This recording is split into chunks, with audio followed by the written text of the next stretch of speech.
October, the month when Mars should have trembled.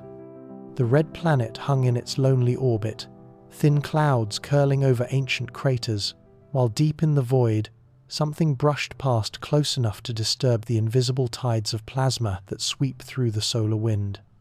Observatories across 3 worlds, Earth, Mars, and the far-flung JWST, were awake, waiting for the disturbance that physics itself had promised.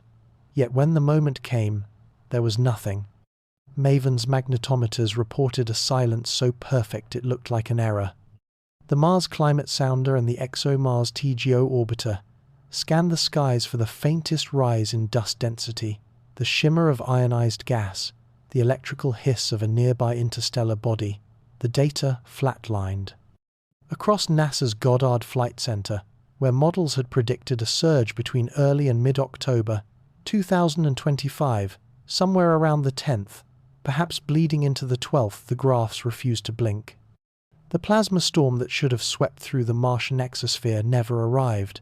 The gossamer tails of ionized particles that should have laced the thin atmosphere dissolved before they ever formed. 29 million kilometers apart, Mars and the traveler passed in ghostly silence, defying every expectation of how charged bodies behave in the solar wind. It was as if space itself had swallowed the evidence, an encounter so quiet, so impossibly still, that the absence became its own kind of signal. Something had happened.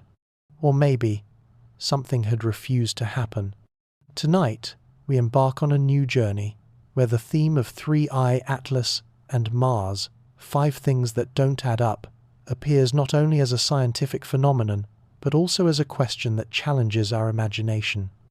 If you enjoy this kind of quiet, long-form storytelling, if it helps you learn, focus, or simply relax at the end of a noisy day, take a moment to like the video and subscribe, but only if this space truly brings you peace. Where are you tuning in from tonight, and what's the sky like above you? Clear, cloudy, or quietly electric? It's always fascinating to see who's joining us from all around the world. Because from that strange silence in October 2025 begins our mystery. A world that didn't respond, an interstellar traveler that broke no rules yet somehow broke them all. And as the data from Maven, TGO, and JWST began to align in uneasy symmetry, scientists started to realize the first thing that didn't add up wasn't what Mars showed us, but what it refused to show at all. On the 3rd of October 2025, the interstellar visitor, known as Comet 3I Atlas, made its closest approach to the red planet, Mars. The distance was a significant 29 million kilometers, a vast and seemingly safe gulf of space. Yet, for observers anticipating a celestial spectacle, the Martian skies remained eerily, profoundly calm. The planet's notorious, globe-spanning dust storms, which can be ignited by the subtlest of atmospheric triggers, showed not a single ripple of increased activity. This profound stillness presents a fundamental puzzle. If a body of such cosmic provenance, a traveler from the depths between stars, could pass so near without leaving a single atmospheric signature, what does this imply about the nature of the visitor itself? Or perhaps, about the hidden defensive capabilities of Mars? According to current models of planetary science, the Martian atmosphere, though thin, is a dynamic system, highly sensitive to external energy inputs. The intense ultraviolet radiation from the sun, or the gravitational pull of a passing body, can impart energy, stirring winds, and lifting the fine, iron-rich dust from the surface. Scientists suggest that at a distance of 29 million kilometers, the gravitational influence of 3I Atlas would have been negligible, a mere whisper against the constant forces already at play. The primary mechanism for interaction would thus shift to the comet's extended atmosphere, its coma, and the stream of charged particles constituting its plasma tail. Standard theory posits that even a weak cometary magnetosphere, a bubble of ionized gas, could potentially perturb the upper layers of Mars's own induced magnetosphere, creating detectable fluctuations in atmospheric pressure and wind patterns. Yet, The data from that day reveals a perfect, undisturbed silence. But that does not account for the absolute nature of the non-event. A comet is not merely a passive rock, it is an active, outgassing world, a small engine of sublimation and plasma emission. For its passage to elicit zero response suggests either an object of astonishingly feeble activity or the presence of a mitigating factor of equal and opposite force. Could it be that the comet's influence was somehow neutralized before it could ever reach the delicate atmospheric balance of Mars? This leads us to a more speculative, yet compelling, first-level hypothesis that the interaction was simply too weak to register.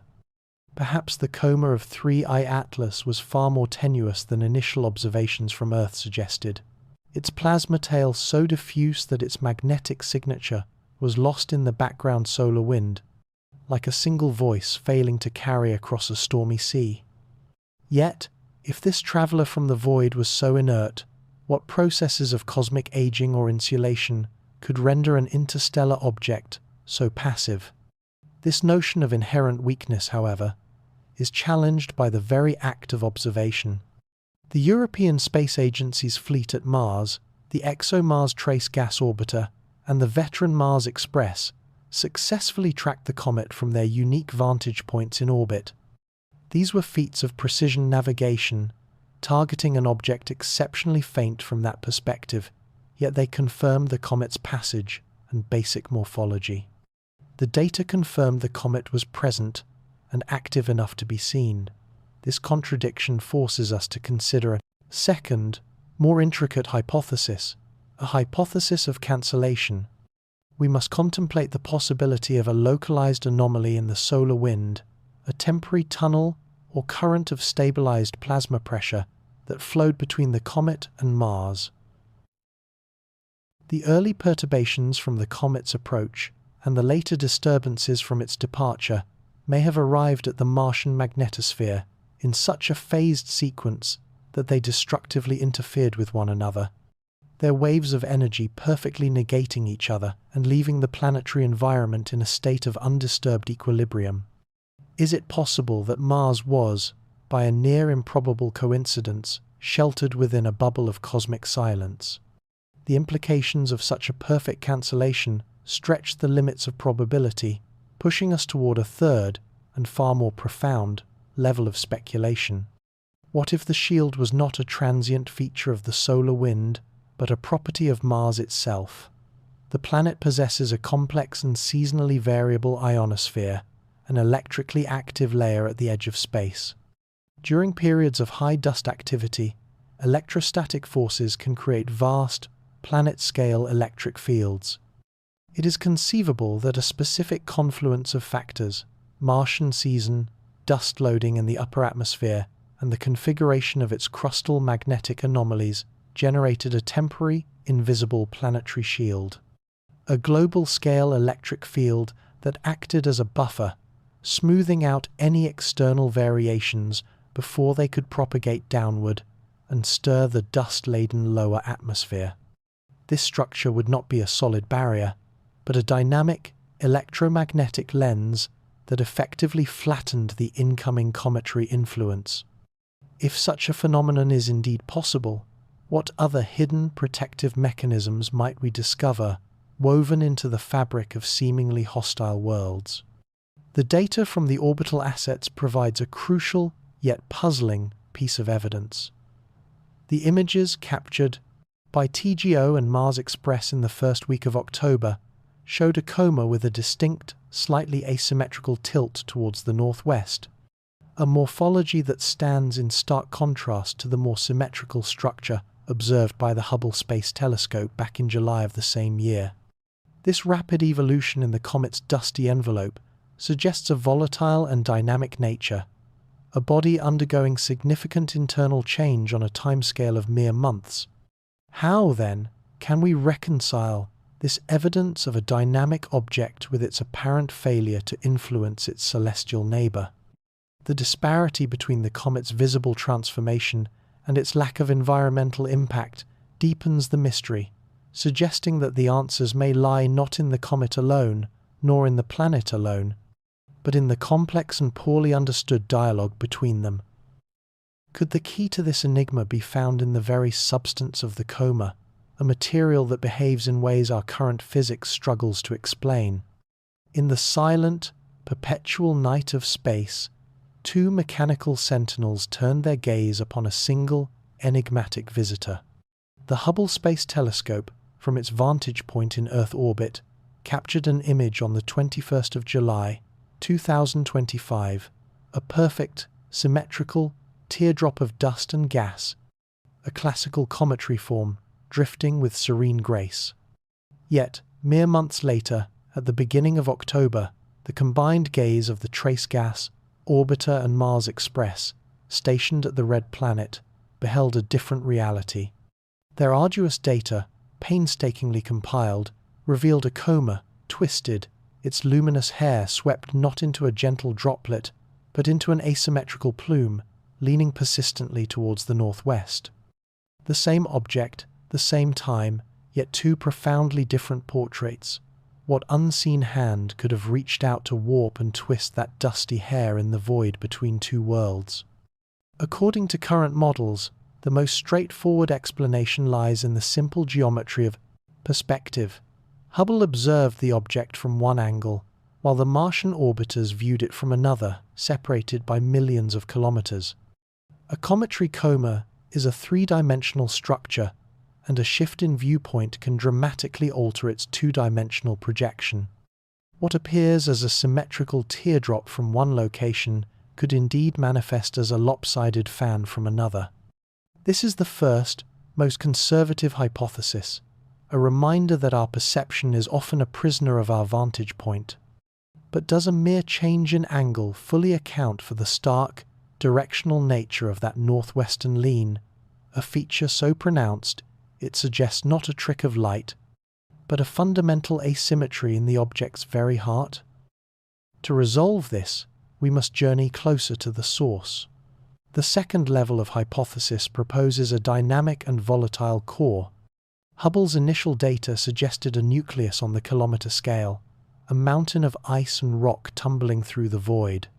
Could it be that this core is not a placid, uniform sphere, but a fractured, rapidly rotating body, spinning like a wobbling top? Such a motion would cause localized jets of sublimating gas to erupt from its surface in a chaotic, clockwork rhythm. From Hubble's distant view, these individual jets might blend into a single coherent glow.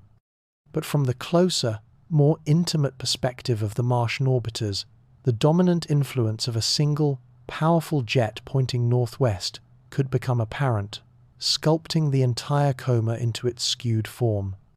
The visitor's appearance changes not because of our perspective, but because the visitor itself is changing, hour by hour, a celestial chameleon revealing different faces to different observers. What internal dynamo, what hidden geography of ice and dust, drives this erratic and lopsided outgassing? This leads us to the third and most profound level of speculation.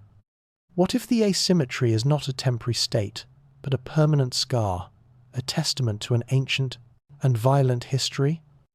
The object, designated 3I Atlas, is an interstellar wanderer, born in a system far removed from our own. Its journey has been unimaginably long, through environments and gravitational fields we can scarcely comprehend. The speculative hypothesis emerges. Could its core have been sheared by a gravitational encounter with a long-forgotten planetesimal in its home system? Or perhaps it was subjected to intense tidal forces from a rogue planet, or a close pass to its parent star, an event that carved a permanent, canyon-like wound into its structure. This ancient knife cut would now serve as a primary fixed nozzle, a jet engine of its own making, perpetually firing material in one dominant direction, creating the sustained northwestern plume observed from Mars. This is no temporary lurch, but a fundamental characteristic of its being, a fossil record of its violent past written in the language of gas and dust. Is the shape of its coma not a transient weather pattern, but the enduring signature of a primordial cataclysm? The dissonance between these two observations from Hubble and the Martian fleet is therefore not a contradiction to be resolved, but a gift to be exploited. This phase difference between observatories acts as a natural, cosmic 3D scanner. By comparing the views from these two distinct lines of sight, we can begin to triangulate the true topography of the nucleus to map the precise locations and intensities of its active jets. This is a unique opportunity, a chance to develop the tools and methodologies for the next great chase. For this will not be the last interstellar visitor.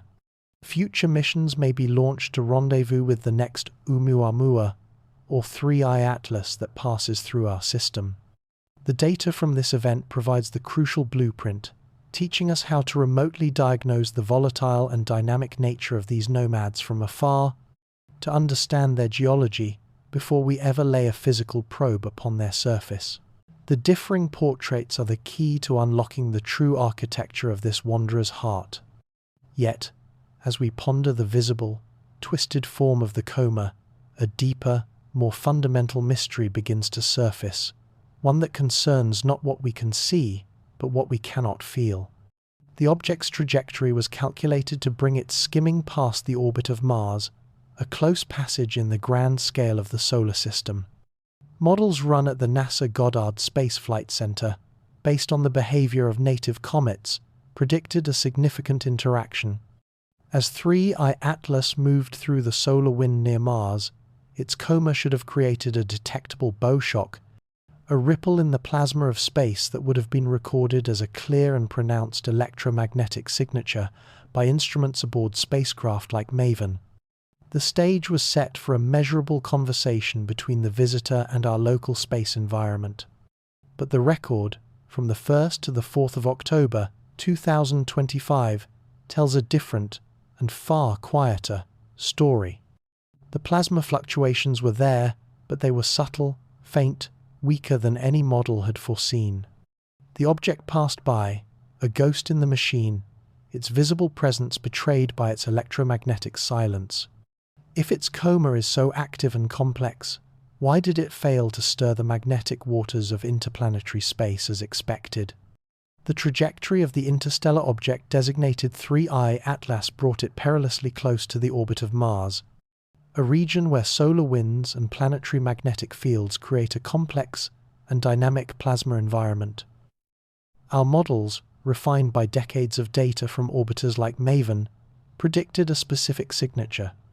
As an object of this velocity plows through the solar wind, it should generate a bow shock, a roaring wave of agitated plasma, a clear electromagnetic announcement of its presence. The models forecasted a storm. Yet, when MAVEN turned its instruments towards the interloper, it detected only the faintest of whispers, the most gentle of oscillations in the Martian magnetospheric breeze. Where was the predicted electromagnetic roar? If there was no thunder from the plasma, could it be that the visitor had, for all intents and purposes, turned off its engine, becoming a spectre slipping through the cosmic gates without a sound? According to current models, a body exhibiting such vigorous outgassing as 3I Atlas demonstrably was, should be a potent source of ionization. Solar ultraviolet radiation relentlessly strips electrons from the released gases, creating a cloud of ions and electrons that becomes entangled with the solar wind's magnetic field.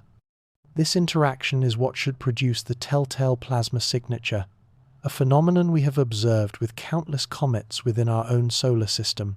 The absence of this signal is, therefore, a profound anomaly. Scientists suggest this could be due to an unusual composition of the outgassed material, perhaps dominated by neutral species that are less prone to ionization. But that does not account for the sheer quantity of dust and gas observed in its coma. Some ionization is inevitable. So why was its electromagnetic profile so eerily quiet? This leads us to a more speculative hypothesis. Perhaps the object was enveloped in a cloak of poorly conductive dust, a shroud of silicate and carbonaceous material that acted as an electrical insulator, effectively quarantining the charged particles within the coma and preventing them from interacting with the solar wind. The coma, for all its visual density, was electromagnetically muted. Or, consider the structure of the solar wind itself. Could 3I Atlas have chanced upon a rare, tubular corridor of calm solar wind, a magnetic null where the usual turbulent interactions were absent, shearing off its iron tail before it could fully form? The data from ESA's observatories and the Gemini telescope do show a compact, gassy coma, but a surprisingly stubby and faint ion tail, consistent with a scenario of suppressed ionization. But is the pristine calm of the solar wind a sufficient explanation for such a dramatic null result? We must then escalate the hypothesis to a second level. What if the outgassing itself was a form of active cancellation? Imagine not a passive cloak, but an active system. The jets of neutral gas observed spewing from the nucleus were not merely volatile sublimation. They were a deliberate, high-pressure spray designed to wash away accumulating electrical charges. We know the object was releasing carbon dioxide. Could this have been a mechanism for electrostatic dissipation, a natural or perhaps engineered process to maintain electrical equilibrium and remain electromagnetically stealthy? The object's tremendous velocity, over 130,000 miles per hour, combined with its active outgassing yet minimal plasma footprint, fits a narrative of controlled emission rather than chaotic venting. But what natural process could orchestrate such a precise balance? This invites a third, and even more profound, level of speculation. What if the volatiles being released were not the common ices of our solar system? What if the composition of 3I Atlas included exotic materials, substances that, upon sublimating, have a voracious affinity for free electrons? These unknown compounds would act as electron scavengers, soaking up the very charges required to create a plasma, effectively quenching the electromagnetic fire before it could even ignite. The coma would appear, to our optical and infrared telescopes, as a normal cometary halo, while remaining virtually invisible to our radio antennas and plasma wave detectors. It would be an object hiding in plain sight, its true nature masked by a chemistry we are only beginning to imagine. Could the key to its silence lie not in its structure, but in its very substance? The implications of such a natural, or unnatural, technology are staggering. If we could understand this principle of plasma, silencing, future spacecraft designed to travel close to the Sun could be coated in a material engineered to the Atlas formula. Such a shield would prevent the debilitating effects of electrostatic discharge and arcing that plague our probes in high radiation environments, allowing them to operate in regions currently too hostile for our most robust electronics. We would be learning a fundamental lesson in cosmic stealth from a teacher that passed through our neighborhood without a word. But is this a technology we are meant to reverse engineer, or merely a glimpse of a natural phenomenon so rare it appears to be artificial? And as this enigmatic object continued its journey, it began to reveal another layer of mystery, a chromatic shift that challenged our understanding of interstellar chemistry. Its hue, once a familiar comet's red, began to flush with a distinct and growing green tinge. This was the signature of diatomic carbon, a molecule known to emit green light when excited by sunlight. Yet, the timing was all wrong. The intensification of this green emission occurred earlier than its distance from the Sun should allow, as recorded by Hubble and the Zwicky Transient Facility from July to September 2025. The standard model of solar heating and sublimation could not fully account for this premature chromatic awakening. Was this vibrant green simply the expected behavior of diatomic carbon under an alien sun, or was it the visible manifestation of a deeper, more unusual chemical reaction unfolding within its hidden core? The celestial visitor designated 3I Atlas has, since its arrival in our skies, presented a symphony of anomalies, but none so visually arresting as the Great Green Surge.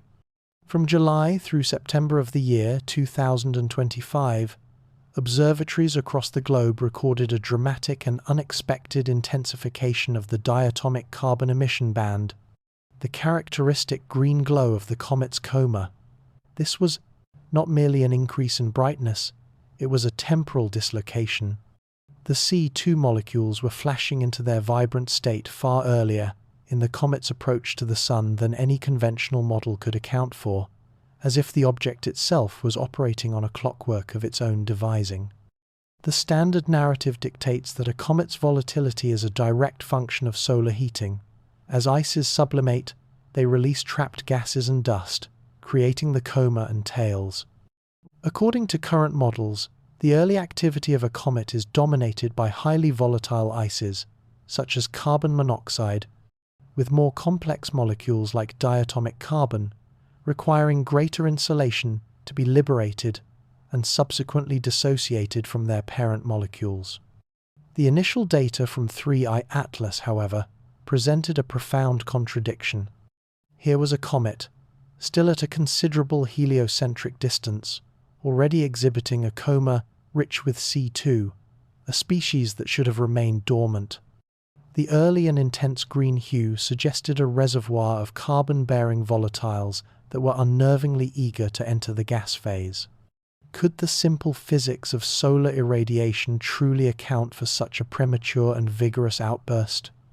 The mainstream scientific explanation points towards a surface chemistry that is more complex than initially presumed. One hypothesis suggests that the nucleus of 3I Atlas may possess an unusual crust, one that is highly porous and fractured. This fractured terrain could allow solar radiation to penetrate deeper into the subsurface at an earlier stage, activating ices that on a typical comet would be shielded. Furthermore, the rotational dynamics of the nucleus could play a critical role. A specific rotational period may have suddenly brought a region, particularly rich in carbon precursors, into direct sunlight, creating a temporary, localized surge in C2 production. Data from the Gemini Observatory seem to support this, indicating not just a brightening coma, but one with a distinct bluish tinge in certain filters, a possible signature of other, concurrent outgassing species influencing the overall chemistry. But does a fractured surface and a specific spin state fully explain the sheer magnitude and the precise spectral signature of this event? The observed intensity profile and the unique color photometric signatures reported in popular science news outlets suggest a phenomenon of a different order. This leads us to a more speculative, yet compelling, first-level hypothesis. Perhaps the green burst is not a product of our sun's warmth alone, but the culmination of a reaction initiated long ago and far away. Imagine a matrix of primordial ices, not just simple water, but a complex amalgam containing the frozen precursors to organic molecules forged in the protoplanetary disk of a young star system in another galaxy. This matrix, over eons of its journey through the interstellar medium, is subjected to a constant, low-level bombardment by galactic cosmic rays. These high-energy particles do not merely pass through, they leave a trail of ionization and radical chemistry in their wake, effectively pre-processing the ices. The cosmic rays act as a slow, cold catalyst, breaking and reforming molecular bonds, creating a metastable chemical environment. Then, as 3I Atlas finally enters our inner solar system, the gentle nudge of solar photons provides just enough energy to trigger a chain reaction within this pre-activated matrix, causing a cascading release of C2 molecules. The comet is not just warming, it is, in a sense, defrosting a pre-cooked meal, the recipe for which was written by cosmic rays in the void between stars. Is the vibrant green of 3I Atlas, therefore, the visible signature of interstellar chemistry that has been patiently waiting for a star to shine upon it? Yet, the plot thickens with the data. Observations from the Hubble Space Telescope and ground-based spectrographs did not merely show a bright green coma. They revealed one that was unusually dense and structured. The spectral synthesis from recent peer-reviewed preprints points to anomalous features within the C2 bands themselves, subtle deviations from the standard swan bands seen in countless other comets.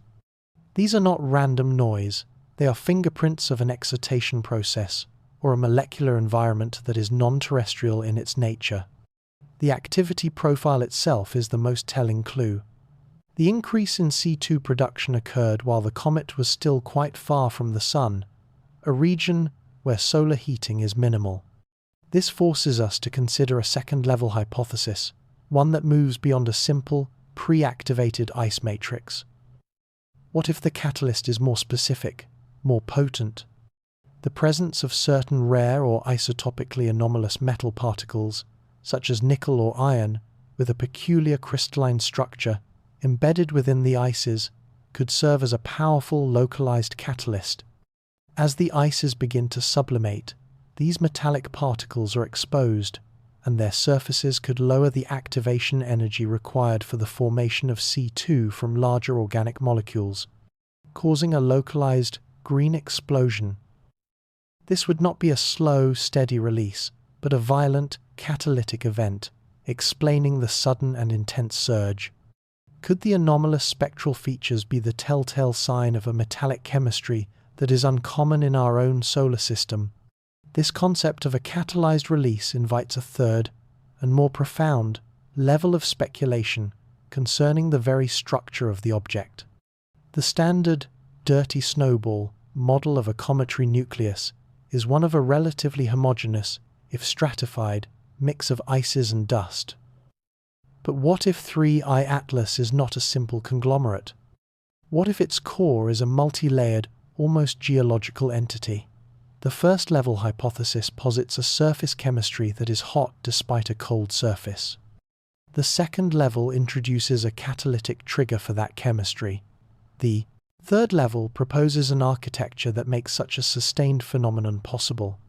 Imagine a nucleus with a deeply buried layer, a stratum rich in the complex organic precursors to C2, sealed beneath a mantle of more refractory material. As the comet journeys through our system, the progressive removal of this outer mantle layer by layer does not merely expose more of the same material, but finally breaches this specialized, carbon-rich reservoir. The resulting release would not be a single outburst, but a prolonged green rain, a sustained period of elevated C2 production as this deep layer is progressively exposed and depleted. This would account for the longevity of the green surge, lasting for months rather than days. Is the coma of 3I Atlas, therefore, the ephemeral atmosphere of a world that is literally unpeeling itself before our telescopes, revealing chapters of its history written in successive layers of ice and dust? The implications of this cascade of hypotheses extend far beyond the orbit of this single visitor. If the chemical formula that produces such a vibrant and premature green glow is indeed a product of a specific interstellar preprocessing, or catalyzed by exotic metals, or stored in a complex layered interior, then this phenomenon may not be unique to 3I Atlas. It may be a common signature of cometary bodies originating in young, metal-rich, or intensely irradiated stellar nurseries in other galaxies. The foundational chemistry for life, the synthesis of complex carbon chains, may therefore be a more robust and universal process than we have ever conceived. The universe may be teeming with such objects, each a silent, frozen laboratory that, when warmed by any star, announces its presence with a brilliant, green flash. Does the unique color spectral signature of 3I Atlas represent a mere curiosity, or is it a glimpse into a galactic-scale biochemical potentiality, a hint that the building blocks of life are not just scattered on planets, but are hurtling through the darkness between them? And as we ponder the internal chemistry that paints the void green, our attention is inevitably drawn to the very shape of this emission, for the coma of 3I Atlas is not a uniform sphere. The Hubble image from the 21st of July, 2025, reveals an elongated, teardrop-shaped coma, a structure that is both familiar and profoundly alien. It shares a kinship with the morphology of our previous interstellar visitor, 2I Borisov, yet, its asymmetry is more pronounced, more extreme. This is not the gentle outflow one would expect from a symmetrically heated sphere of ice. This shape speaks of a directional process, a focused jet, or perhaps something far more telling about the object's past. The teardrop form suggests an erosion that is not current, but ancient. Could this lopsided coma be the final, fleeting evidence of a deep and enduring trauma, a sculpting of the nucleus that occurred not in our solar system, but in the violent winds of its stellar cradle? The Hubble Space Telescope has imaged the object, revealing a morphology that is both distinct and perplexing. It is described as a teardrop-shaped cocoon, a form that suggests a gentle, almost artistic process of formation. According to current models of cometary science, such a shape can arise from the steady sublimation of ices from a rotating nucleus. As the comet journeys sunward, solar radiation heats its surface, causing volatile compounds to vaporize and carry away dust particles. If this outgassing is not perfectly symmetrical, perhaps due to a localized active region on the nucleus, it can impart a slight thrust, sculpting the surrounding coma into an elongated, teardrop-like form. The observed sunward asymmetry, where dust appears to pile up ahead of the nucleus, further supports the idea of a dominant jet activity on one hemisphere, pushing material in the direction of the sun against the outward pressure of the solar wind. This is a phenomenon noted, albeit with different intensity, in other interstellar visitors, suggesting a possible continuum of cometary behavior. Yet, does a simple jet asymmetry fully account for the profound, almost wounded eccentricity of this celestial teardrop?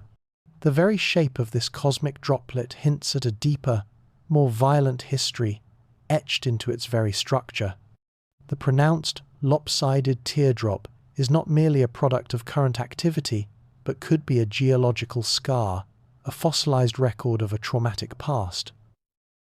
One speculative hypothesis posits an unruly stellar infancy. Imagine this body forming not in the quiet outskirts of a protoplanetary disk, but in the chaotic, tempestuous environment close to a variable or massive young star.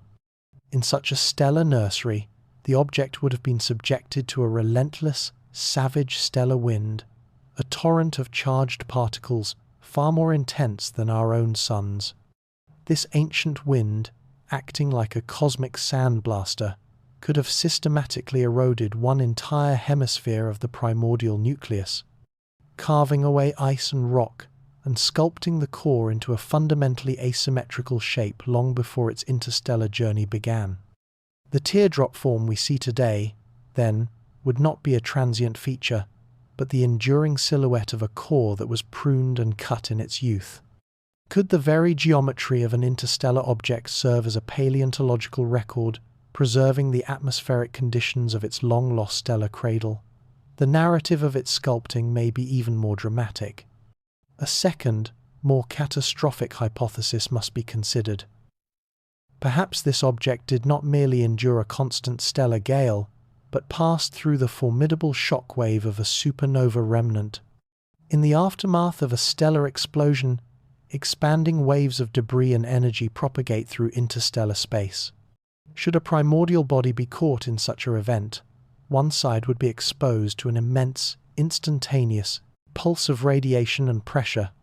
This would not be a slow erosion, but a sudden, violent ablation, shearing off a significant portion of the nucleus's mass and leaving behind a streamlined, bullet-like core. The observed morphology, with its sharp boundary on one side and a more diffuse tail on the other, is consistent with the kind of asymmetric mass loss one would expect from a close encounter with a titanic, directional force. Is the true shape of this comet not that of a gentle tear, but rather the scarred profile of a survivor from a stellar cataclysm? Further deepening the mystery, we must contemplate a third, even more radical possibility, that this object is not a pristine planetesimal, but a processed fragment of a larger, shattered world.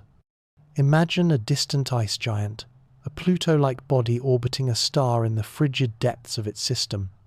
A gravitational upheaval, a planetary collision, or a close stellar encounter could have shattered this world. The fragment we now observe as Comet Atlas could be a shard from that event, a piece that was already pre-processed and sculpted by the fragmentation process itself. Its teardrop shape may reflect its origin as a splinter from a larger whole, its asymmetries inherited from the moment of its violent birth as a planetary shard, its surface further planed and smoothed by eons of exposure to the interstellar medium.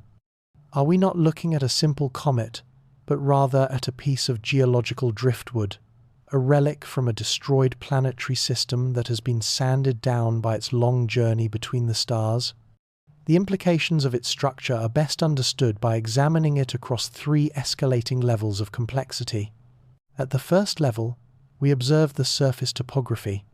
The convex and concave regions of the nucleus create jets of gas and dust that are intrinsically misaligned. This is the immediate, active cause of the asymmetric coma, a dynamic process we can model with fluid dynamics and orbital mechanics. But what if the surface features themselves are merely symptoms of a more fundamental imbalance? This leads us to the second level, the object's fundamental dynamics. Detailed analysis of its rotation suggests that its center of mass does not coincide with its geometric center. This is a profound anomaly. For most celestial bodies, these 2 points are virtually identical. A discrepancy implies a drastic non-uniformity in density, a core that is lopsided, perhaps because it is composed of materials of vastly different densities, or because a significant portion of its original mass has been removed from one side.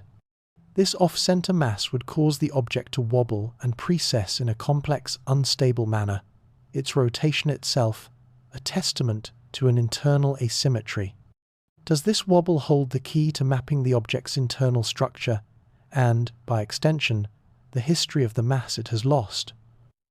The third and most profound level addresses the very architecture of the nucleus. The cumulative evidence points towards a core that has been systematically stripped, its mass sheared away along one semi-principal axis. The pruning by ancient stellar winds hypothesis provides a compelling mechanism for this. Over millions of years, a relentless particle stream could have scoured away ices and volatiles, not just from the surface, but to a significant depth, effectively carving the nucleus into a thinner, more streamlined form. The result would be a core that is not a sphere, nor even a typical ellipsoid, but a bullet-shaped entity, with one end blunted and eroded, and the other retaining a more primordial, rugged profile. The teardrop coma is simply the gaseous echo of this underlying bullet-shaped heart. Has our astronomy, for the first time, allowed us to perform an autopsy on a core that was systematically sculpted by forces beyond our own solar system's experience? The consequences of this interpretation are staggering. If this single object bears the fingerprint of ancient stellar winds, then it is not an anomaly, but a prototype. It becomes a new class of astronomical messenger. Every interstellar object that traverses our inner solar system could carry with it a unique geometric signature, a frozen record of the conditions within its native stellar nursery. A spherical coma might indicate a quiet formation in a calm system. A highly elongated form, like this teardrop, could be the hallmark of a system dominated by massive, short-lived stars with ferocious winds. A shard-like shape might tell a tale of planetary fragmentation and system-wide chaos. By simply observing the morphology of these visitors, we could begin to write a comparative climatology of stellar nurseries across the galaxy, reading the stormy history of star formation far beyond our own sun through the silent, sculpted geometry of its wandering children. But if their shapes are a language, how many more dialects must we learn before we can truly understand the stories they tell? And as we ponder the sculpted, asymmetric form of this visitor, a new and equally puzzling characteristic demands our attention, one that concerns not its shape, but its motion and the faint trail it leaves behind. According to reports from the Minor Planet Center in August of 2025, The relative velocity of Comet Atlas was measured at over 130,000 miles per hour, a speed that speaks of a profound gravitational ejection from a distant star system. At such a tremendous velocity, one would expect the comet's dusty tail to be long, sweeping, and brilliantly pronounced, as solar radiation and the solar wind should efficiently blow the liberated dust particles far back along its trajectory. Yet, the observed dust tail is shorter, more compact, and less diffuse than all conventional models would predict. This discrepancy forces a fundamental re-evaluation of our understanding of dust grain properties and their dispersal mechanics in the extreme environment of a hypervelocity interstellar object. What hidden properties of its dust, or secrets of its activity, could cause it to resist the sun's push so effectively, creating a tail that clings tightly to the nucleus as it races against the void? It moves through the void at a velocity that defies terrestrial comprehension, 130,000 miles per hour, a speed that would see a projectile circumnavigate our planet in a mere 20 minutes. At such a pace, one would expect the celestial object to unfurl a magnificent, sweeping tail of dust, a brilliant banner announcing its passage against the black velvet of space. Yet, the observations present a starkly different reality. The Gemini Observatory and the Hubble Space Telescope have captured an image not of a grand, ethereal train, but of a compact, almost stubby dust tail, accompanied by a dense, bright coma. The object is a bullet, but it lacks the expected plume of debris in its wake. How can such immense speed fail to produce the very signature we associate with cometary velocity? According to current models of cometary physics, the length and structure of a dust tail are governed by a delicate balance of forces. As the nucleus heats, it ejects a cloud of gas and dust. The smallest of these dust particles, mere micrometers in size, are then effortlessly swept back by the relentless pressure of solar radiation, forming the long, curved tails we are accustomed to observing. The speed of the nucleus itself merely dictates how swiftly this entire process moves through the solar system, not necessarily the geometry of the tail it leaves behind. The conventional explanation would therefore point to the composition of the ejected material itself. Perhaps the dust grains being released are simply too large, too massive, to be easily pushed by the faint force of light. They would follow ballistic trajectories, remaining closer to the nucleus, resulting in the short, condensed tail we see. A simple, elegant solution rooted in known mechanics. But does a preponderance of large grains fully account for the observed morphology? The coma is exceptionally bright and dense, indicating a prodigious amount of material is being released. If these were merely common chondritic or silicaceous dust aggregates, one would still expect a significant population of fine fragments to be present, liberated during the outgassing process, and subsequently pushed into a more extended tail.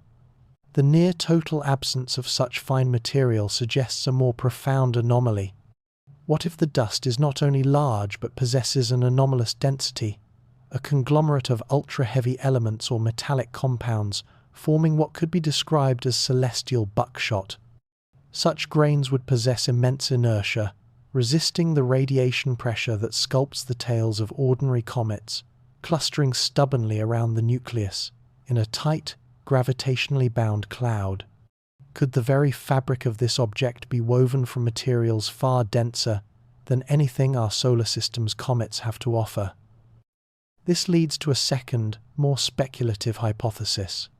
The propulsion of dust relies not only on size, but on the complex interplay of electromagnetic forces. As dust grains are liberated, they become charged through various processes, and this charge interacts with the solar wind and magnetic fields.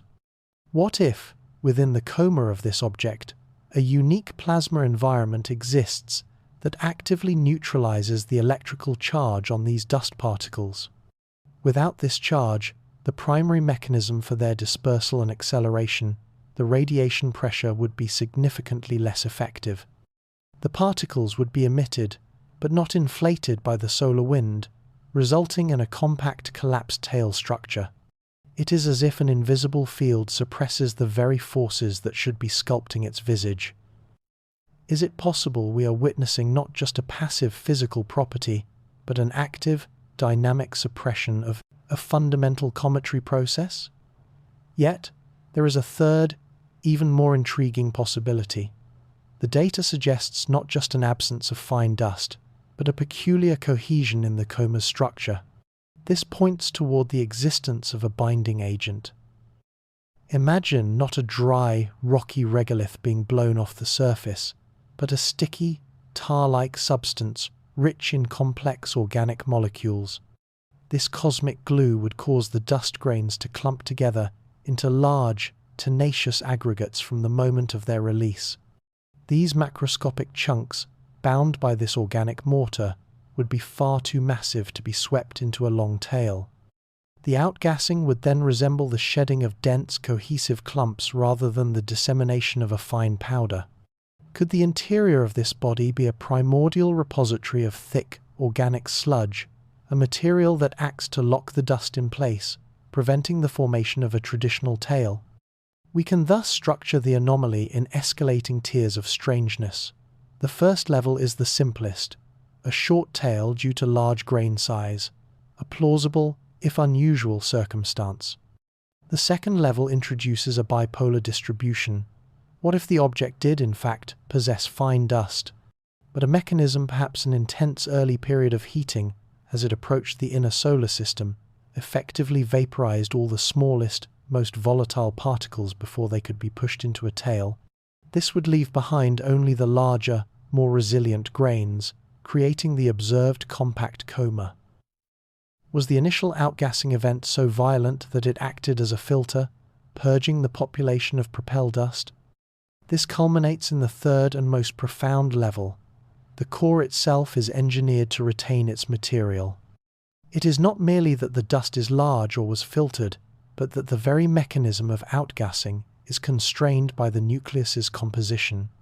A crust of irradiated, complex organic ices, a mantle of carbon dioxide ice interlaced with long-chain polymers, could act as a locking mechanism. The dust is not freely sitting on the surface, it is embedded within a rigid, organic-rich ice matrix. When this matrix sublimates, it does so in a controlled, cohesive manner, releasing large, dust-rich chunks rather than individual grains. The tail is short because the nucleus is reluctant to let its constituent dust go. What processes in another star system could create such a resilient, almost protective encapsulation of its primordial materials? This peculiar trait, this failure to disseminate its dust, carries profound implications for the object's journey and purpose. While a spectacular, spreading dust tail is a glorious sight, it is also an act of dissipation, a rapid loss of mass and information to the void. This object, by retaining its heavier, more complex particles close to itself, conserves its resources. Large, organically bound grains are more likely to survive a passage through a star system. If any were to be captured by a planetary gravity well, they would deliver their payload of complex chemistry more intact than the fine, pristine dust of a typical comet. This opens a speculative scenario, not of mere delivery, but of targeted resilience. The object is not scattering its seeds to the solar wind, it is safeguarding them, transporting them across interstellar space with a higher probability of viable arrival. Could this apparent anomaly in tail structure be the key to its longevity as an interstellar vessel for prebiotic material? Is the shortness of its tail not a sign of poverty, but of conservation, a design for a much longer, more ambitious voyage than any we have contemplated? And if its dust is so tenaciously held, what then of its gases? What volatile substances are powerful enough to break through this organic lock and initiate the outgassing process we observe? The composition of that gas must hold the next crucial key to understanding its origin. For if the dust is locked away, what force is the key? The data stream from the James Webb Space Telescope is a river of light, a cascade of photons collected by its golden mirror from the depths of the void. When this light is fractured by the NIRSpec instrument, it reveals a spectral signature that has given the scientific community pause. For the object designated 3I Atlas, the interstellar wanderer, the story written in its emissions is not the one we expected. The familiar, dominant lines of water vapor, the hallmark of cometary activity within our own solar system, are curiously subdued. Instead, the spectral narrative is dominated by the robust, unmistakable signature of carbon dioxide. This is a portrait of a cold comet, a rare configuration that challenges our parochial understanding of what a comet should be.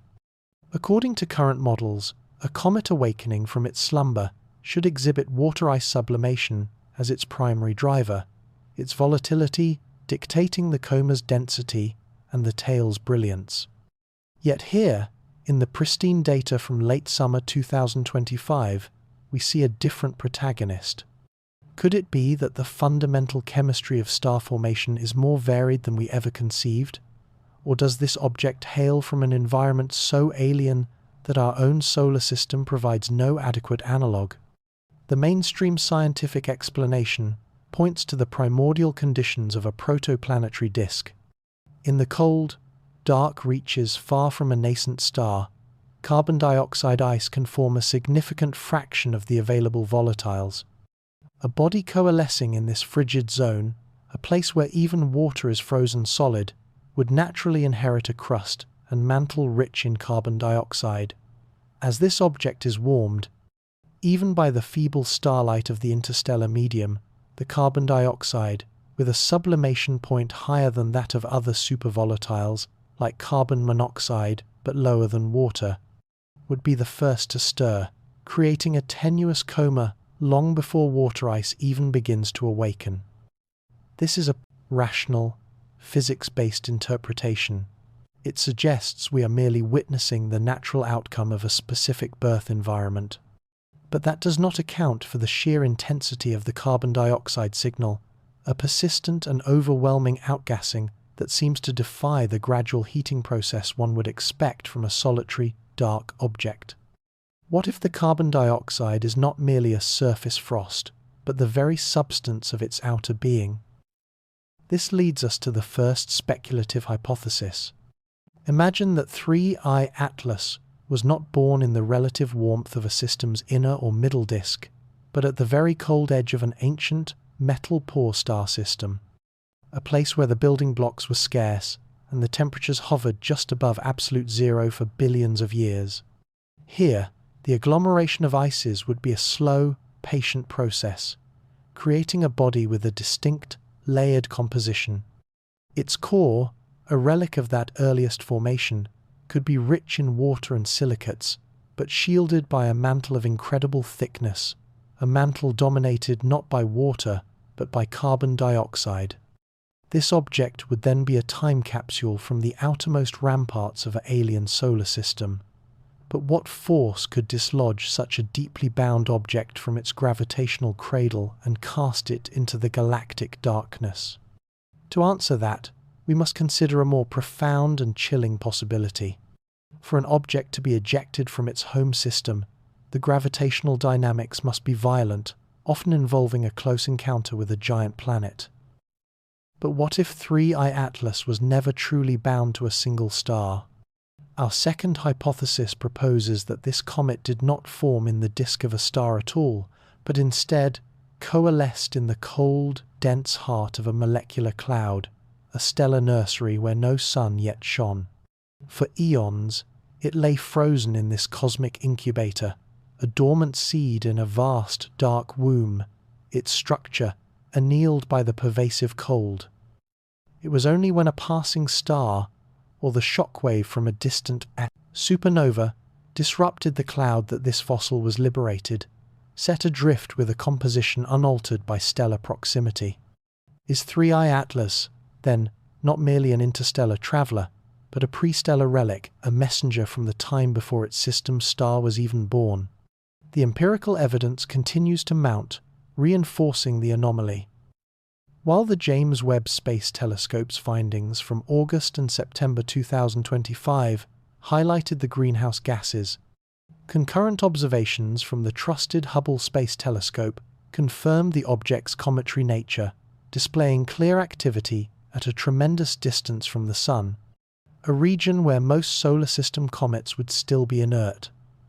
This independent confirmation from a different platform and wavelength regime solidifies the reality of the phenomenon. We are not witnessing an instrumental artifact, we are seeing a fundamental property of this visitor. The data presents a clear, hierarchical puzzle. The first level is the early activation of carbon dioxide and the delayed response of water, a sequence that aligns, albeit uneasily, with the layered model. Yet, the intensity of the outgassing suggests a more complex architecture. This brings us to the second level of the mystery, the possibility of tiered eruptions. The carbon dioxide is not merely sublimating, it is erupting in localized jets, creating a shroud, a cloak of gas that envelops the nucleus. This cloak could serve a dual purpose. It both reflects sunlight, preventing deeper ices from warming too quickly, and through its own mass and flow, it could physically impede the escape of water vapor from beneath. The comet would be actively masking its own aqueous nature, presenting a carbon dioxide-dominated face to the universe. This is a dynamic, self-regulating system, far more complex than a simple ball of ice and dust. What internal structures, what hidden geysers and fractured caverns must exist beneath the surface to generate such a sustained and structured outflow? The third and most profound level involves the chemistry of confinement itself. Perhaps the water is present in abundance, but it is not free. It could be locked in crystalline cages known as clathrates, where water molecules form a lattice that traps other gases, or bound within exotic salts and mineral hydrates. These structures require significant energy to break apart, energy that the weak sunlight at such distances cannot provide. The carbon dioxide, being less chemically bound, is the first to be liberated, the low-hanging fruit of the comet's volatile inventory. The water remains a prisoner in a complex chemical prison. The boldest speculation is that this chemistry is not a quirk of nature, but a signature. A signature of a formation environment so cold and so ancient that chemical reactions proceeded along pathways impossible in the warmer, denser disk of our own solar system. Does the interior of 3I Atlas contain a record of chemical processes that are entirely new to science? If this carbon dioxide-driven model is not a unique aberration, but a common feature of deep space objects, it forces a radical reconsideration of our strategies for future exploration. Our current methods for analyzing comets, whether by remote sensing or even brief flybys, are designed to sample the coma, the cloud of gas and dust that is already released. If that coma is predominantly a carbon dioxide shroud, then it tells us little about the true water content and the potential for organic chemistry hidden within. Any future mission designed to collect a sample from an interstellar object would need to be equipped not with a gentle collector, but with a drill. It would need to pierce through the outer layer of carbon dioxide ice, bore through the mantle, and reach the hypothesized aqueous layer beneath to retrieve a sample that holds the true secrets of its origin. Are we prepared to confront the reality that the most valuable scientific treasures in the universe may lie buried deep beneath a deceptive frozen crust? As we ponder the implications of this layered world, our gaze is drawn inexorably forward in time to a celestial appointment at a distance that should, by all rights, be inconsequential. The trajectory of 3I Atlas, calculated with precision by JPL's navigators, will bring it to perihelion, its closest approach to the Sun, in late October 2025. Yet this closest approach is not close at all. At a distance of 1.4 astronomical units, it will remain far beyond the orbit of Mars, in a region of space where solar heating is feeble. For a typical comet, this would be a quiet passage, a non-event. But the predictions are not for quiet. They forecast a surge in brightness, an increase of over 1.5 magnitudes, a dramatic outburst of activity with no apparent energy source. How can a comet, so dominated by carbon dioxide and so distant from the Sun, suddenly ignite with such fervor? The carbon dioxide shroud may have hidden the water, but what even greater anomaly lies hidden, waiting for a trigger we have not yet imagined? The date is etched in the celestial calendar, the final days of October, 2025. After a long solar conjunction, where it passed behind the glare of our star, the interstellar object, 3I, Atlas, is scheduled to make its closest approach to the Sun, a perihelion calculated at a distant 1.4 astronomical units. At this remove, far beyond the orbit of Earth, the solar energy flux is a mere fraction of what comets from our own Oort cloud experience at their fiery peaks. Conventional models predict a quiet, frozen body, slowly warming but largely inert. Yet, a persistent murmur runs through the observational community, a prediction based on its past volatility. Some forecasts suggest its brightness could increase by more than 1.5 magnitudes. If a comet is a firework, requiring the intense heat of the inner solar system to ignite its volatile fuels, then who, or what, pulled the trigger on this one from so far away? According to current models of cometary physics, an outburst at such a solar distance is a profound anomaly. The primary driver of cometary activity is the sublimation of ices, predominantly water ice, which requires significant insulation. At 1.4 AU, the temperature is simply too low for water ice to sublimate in any substantial quantity. Scientists suggest this could be due to the presence of more volatile ices on or near its surface. Carbon monoxide or carbon dioxide ice, for instance, can sublimate at much lower temperatures. A plausible explanation is a crust fracture, a thermal quake, where the slight warming is enough to cause subsurface pressure buildups, leading to a sudden venting of these gases and entrained dust, creating a brief, isolated surge in brightness. It is a simple, elegant solution, a pressure valve releasing on a distant, cold world. But that does not account for the specific timing and the predicted scale.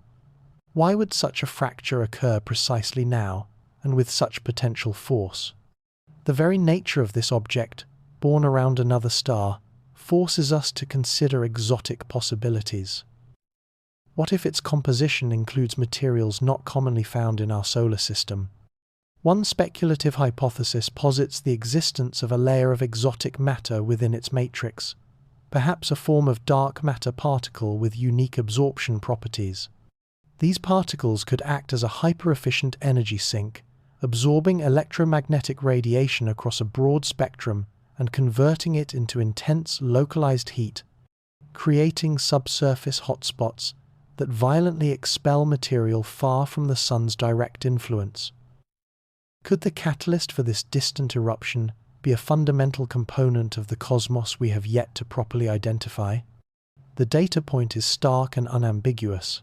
NASA's official ephemerides, calculated by the Jet Propulsion Laboratory, confirm the perihelion distance of approximately 1.4 AU in late October 2025. This is not a matter of speculation but of celestial mechanics. Furthermore, popular science publications, digesting the complex orbital data, have already begun to speak of a comeback for the object as it emerges from solar conjunction, explicitly highlighting the potential for a significant brightening event. The narrative is set not by fringe theorists, but by the established scientific apparatus and its communicators. The stage is set for an observation.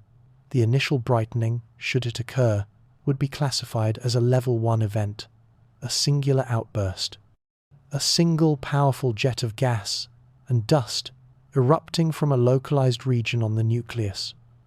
This would be consistent with the thermal quake model or the collapse of an overhanging cliff face, a localized catastrophe. We would witness a sharp spike in the light curve, a brilliant flash that then slowly fades as the dust cloud expands and dissipates. It would be a spectacular, but ultimately singular, phenomenon. Yet, what if the activity does not cease? What if, as the object continues its slow rotation, we observe not one, but a series of such outbursts, each one peaking as a specific region of the nucleus rotates into sunlight? This would constitute a level 2 event, a cyclical chain of outbursts tied to the rotational period. Such a pattern would suggest a more systemic instability. It could be driven by a spin resonance effect, where the object's own rotation, perhaps accelerated by outgassing torques over its long journey, aligns with natural harmonic frequencies within its structure. This resonance could mechanically stress the nucleus, systematically opening a series of fissures and vents across its surface, like a complex lock being turned by its own motion. Is the object's rotation the key that unlocks its own volatile heart? The most profound and most unsettling possibility is a level 3 event, a complete changing of the garb, a total restructuring of the coma. This would not be a mere outburst or a series of jets, but a global transformation. The entire cometary coma, the cloud of gas and dust surrounding the nucleus, would be shed and reconfigured. It might change its chemical signature, its dust-to-gas ratio, its very morphology, as if the object were revealing a different layer of its interior. Such an event would imply that the initial activity was merely a precursor, a pressure release that triggered a cascading failure of the surface layer, exposing a fundamentally different subsurface material to the vacuum of space. Could we be witnessing not just an eruption, but a metamorphosis? The light curve following this distant perihelion is more than a simple graph of brightness against time. It is the final examination for every existing model of cometary core physics. Each flicker, each peak and trough, is a data point that speaks to the thermal conductivity of the nucleus, the volatility of its ices, the tensile strength of its crust, and the very mechanics of outgassing in a near vacuum. For an interstellar object, these data are priceless. They are our first and possibly only chance to understand the physical conditions and processes that govern small bodies in planetary systems far from our own. This knowledge is not merely academic. It is the foundational engineering required for the future. When the next interstellar traveler is detected on its approach, we may wish to dispatch a spacecraft to rendezvous with it, to study it up close. The activity profile of 3I Atlas at 1.4 AU provides the critical design parameters for such a mission. It tells us what kind of dust shielding a probe would need, what volatile gases it might encounter, and how close it could safely approach a body whose behavior is fundamentally alien. The observed activity, or lack thereof, will either validate our current solar system-centric models or force us to tear them up and start anew. Does the calm of this distant past conceal a storm of new physics, waiting to redefine our plans for exploring the galaxy? And if the object's behavior defies our gravitational expectations, as well as our thermal ones, what then does that suggest about its fundamental nature? The trajectory of the interstellar object designated 3I Atlas presents a profound and unsettling puzzle, one that challenges our most fundamental assumptions about the nature of celestial wanderers. Its recent passage through the inner solar system was marked by an event of such minimal interaction that it borders on the imperceptible, a close approach to the planet Mars that required a delta V, a change in velocity so negligible it was virtually zero. This is not the behavior of a typical comet, a loosely consolidated agglomeration of ice and dust, which would be expected to show some gravitational perturbation, some slight tug from the Martian sphere of influence. This object, instead, slipped past the gravitational well of Mars with the serene indifference of a ship gliding through a calm sea.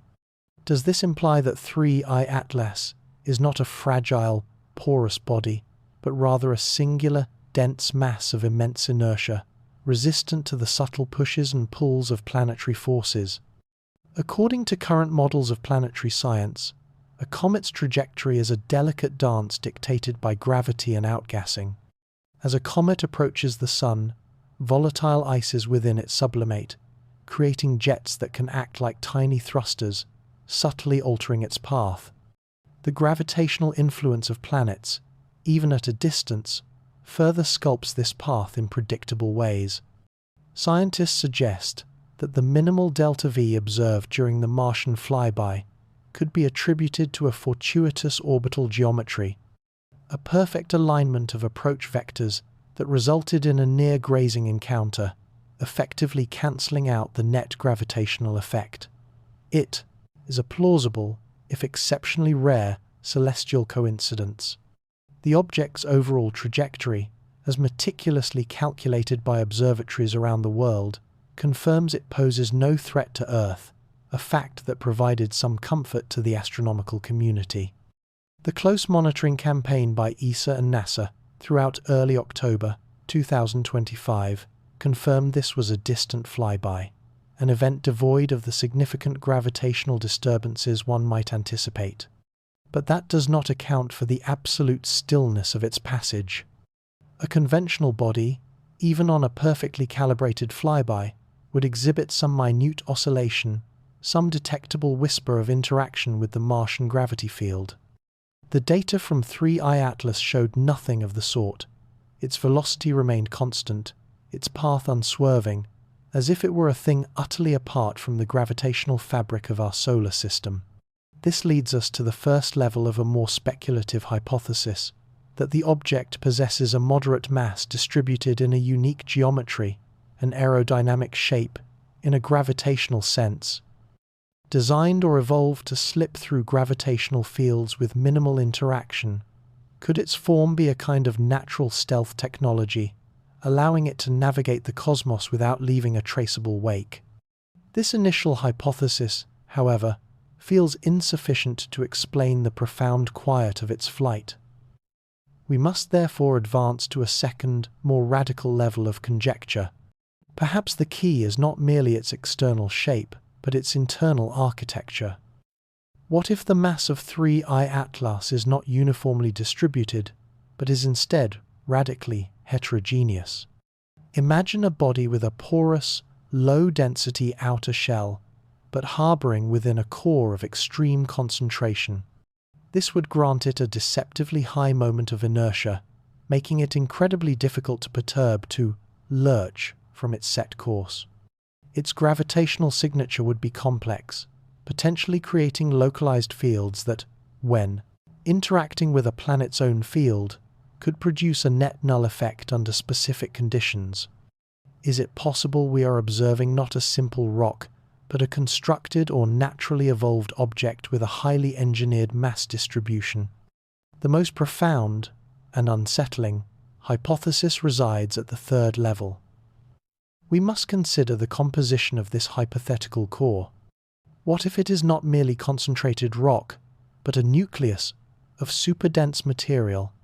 We are not speaking of known elements like lead or uranium, but of something far more exotic, metastable, metallic hydrogen, degenerate matter from a white dwarf's crust, or a crystalline form of carbon dioxide forged in pressures beyond our comprehension. Such a substance, occupying a relatively small volume, could account for the immense inertia, the gravitational stillness, the sense of a solid, unshakable mass.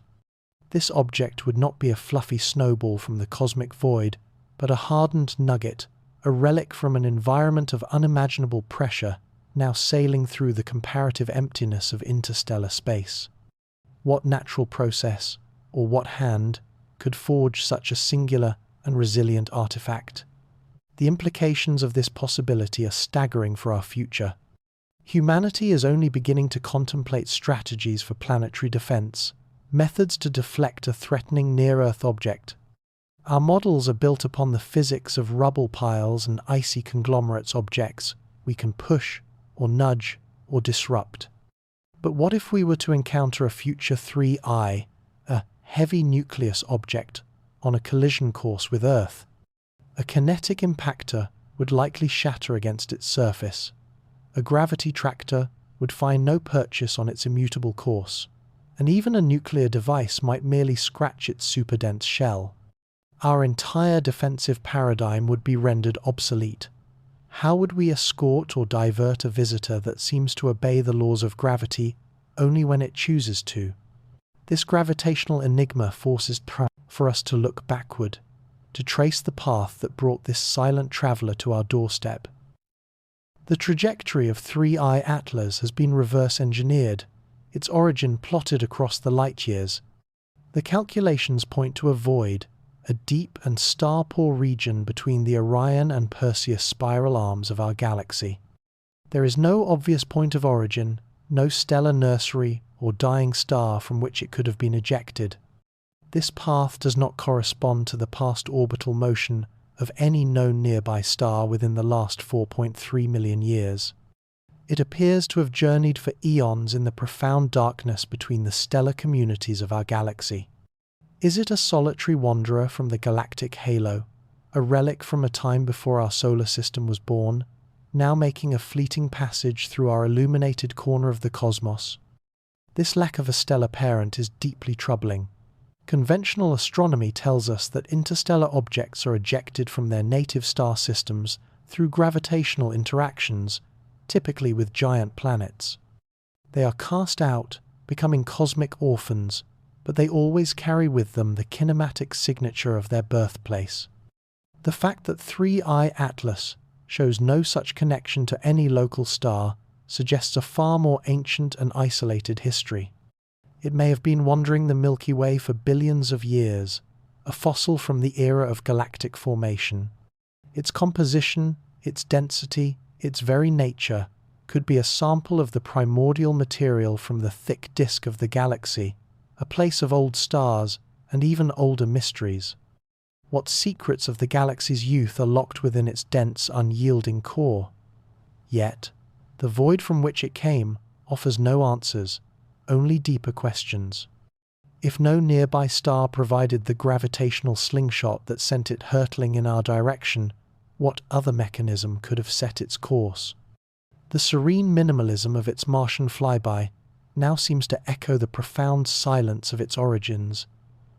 It moved through our system with a purpose that appears independent of the local gravitational landscape, and it arrived from a depth of space that is largely uncharted and unknown.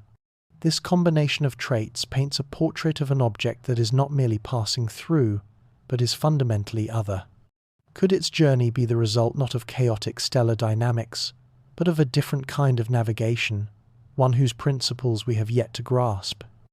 As we ponder the void from which it emerged, we are compelled to ask what other forces, unseen and unknown, might govern the paths of such solitary voyagers.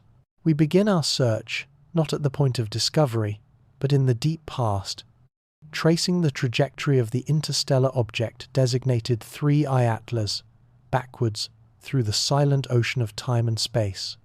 For 4.3 million years, we have computationally rewound its path, a celestial archaeologist meticulously brushing the digital dust from its history.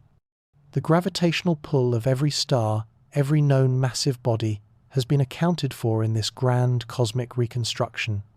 Yet, the result of this immense calculation is not an answer, but a profound silence. There is no stellar hand, no nearby sun, whose gravitational influence can be identified as the definitive catalyst that set this wanderer on its precise course toward our solar system. It appears to have been traveling for eons in profound isolation, a solitary voyager on a course that, until it intersected our own, seemed to have no particular destination. What force, then, initially set this object adrift on its billion-year journey, if not a familiar stellar neighbor? According to current models of interstellar dynamics, most ejected bodies are the product of gravitational slingshots from young, chaotic stellar systems or the close passage of stars. The Oort cloud, that vast spherical reservoir of icy planetesimals surrounding our own sun, is thought to be periodically stirred by such stellar flybys, sending comets inward. Yet, the meticulous retracing of 3I Atlas's path reveals no such recent encounter. The data, published in a recent analysis of its kinematic history, suggests a profound lack of stellar interactions for millions of years. Its velocity and trajectory are not the product of a recent, violent expulsion, but rather seem to be the intrinsic, primordial motion of the object itself, a fossilized vector from a time long before our solar system even formed. This object did not stumble upon us by recent chance. It arrived carrying the immutable momentum of deep galactic time. But if no recent stellar event can claim responsibility for its current trajectory, from what ancient and distant shore did this traveler finally embark? This absence of approximate stellar catalyst compels us to look farther, to consider a more exotic origin point. The object's kinematic signature, its specific path through the galaxy, points not to the familiar spiral arms where young stars like our Sun reside, but to the more ambiguous, more ancient frontier. The transitional zone between the galaxy's thin disk and its thick disk. The thin disk is the vibrant, bustling metropolitan center of galactic activity, rich with gas, dust, and ongoing star formation. The thick disk, in contrast, is a ghostly hinterland, a population of ancient stars that move on more chaotic, inclined orbits, a relic of the galaxy's violent and tumultuous youth. The trajectory of 3I Atlas appears to emanate from this shadowy borderland, a region where the dynamical rules are different and the inhabitants are far older.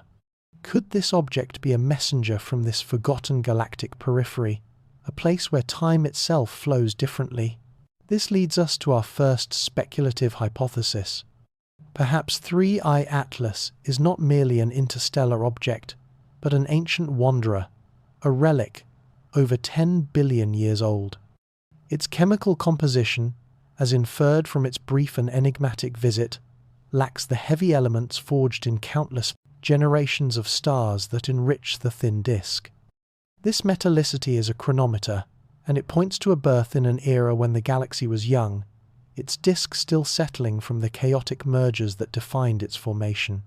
This object would have been a witness to the galaxy's most formative epochs, drifting through the emerging spiral structure as a pristine piece of its primordial building material. It is not a product of our modern galactic neighborhood, but a refugee from a time when the universe was a third of its current age. What secrets of the early Milky Way are locked within its icy primordial matrix? But the mechanism of its ejection remains. A 10-billion-year-old object must have been dislodged from its parent system by a force of immense power. Our second hypothesis proposes a truly dramatic origin. It was hurled into the abyss not by a star, but by a rogue giant, an orphan planet. We imagine a scenario in a densely packed early star cluster, where a planetary system is forming. A gas giant, perhaps several times the mass of Jupiter, undergoes a gravitational instability and is itself ejected from its stellar cradle.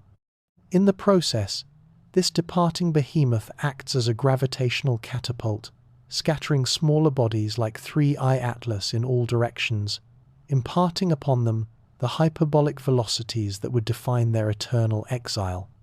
This object, then, would be the shrapnel from a planetary-scale catastrophe, a piece of debris cast out by a dark, starless giant wandering the voids between the stars. How many such dark, unbound titans might be lurking in the galactic darkness, their presence only betrayed by the trajectories of the projectiles they have launched? There is a third, even more profound possibility. What if 3I Atlas is not a solitary ejector, but the last remnant of a dying star cluster?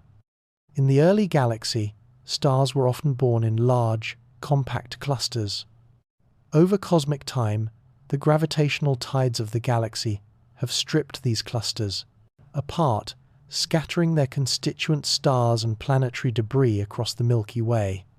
Our third hypothesis suggests that this object is a planetariesimal that formed around one of the first stars in such a primordial cluster. It spent billions of years in a stable orbit within that cluster's Oort cloud analogue, until the cluster itself dissolved, its stellar bonds broken by galactic forces. 3. I Atlas would thus be a tidal relic, a piece of cosmic flotsam released not from a single star, but from the final death throes of an entire stellar community. Is it the sole surviving fossil of a star cluster that has long since faded into the general stellar population of the galaxy? The scientific data now firmly places its origin in the transitional zone between the thin and thick disk. Press releases from major observatories have confirmed that its incoming trajectory did not originate from a nearby young association, but from a direction that places its source in the space between the Orion and Perseus spiral arms, a region that aligns with this galactic borderland. This is not the bustling stellar nursery we might have expected, but a quieter, more ancient thoroughfare. The evidence points away from a dramatic recent expulsion and toward a long, quiet, and solitary journey through the galactic halo and thick disk. Its path is a clean line, unperturbed for millions of years, suggesting a voyage that began in a fundamentally different part of the galaxy, both in space and in time. What does the pristine chemical signature of such a region, untouched by the polluting winds of later supernovae, look like? We can now consider these hypotheses as a sequence of escalating implications. The first level is that of a simple orphan, a rogue planetesimal ejected from its parent star and destined to wander the galaxy indefinitely. This is the standard model, yet even here, its great age sets it apart. The second level introduces a more dynamic history. Perhaps this object has not been a solitary wanderer, but has been repeatedly captured and released by the gravitational fields of passing stars. It may have spent millions of years in a temporary orbit around a long-forgotten red dwarf, only to be gently tugged away by another stellar passage, a process repeated over and over again across the eons. It is not a free-floating object, but a transient guest in countless unnamed stellar systems, a perpetual hitchhiker on the galactic highway.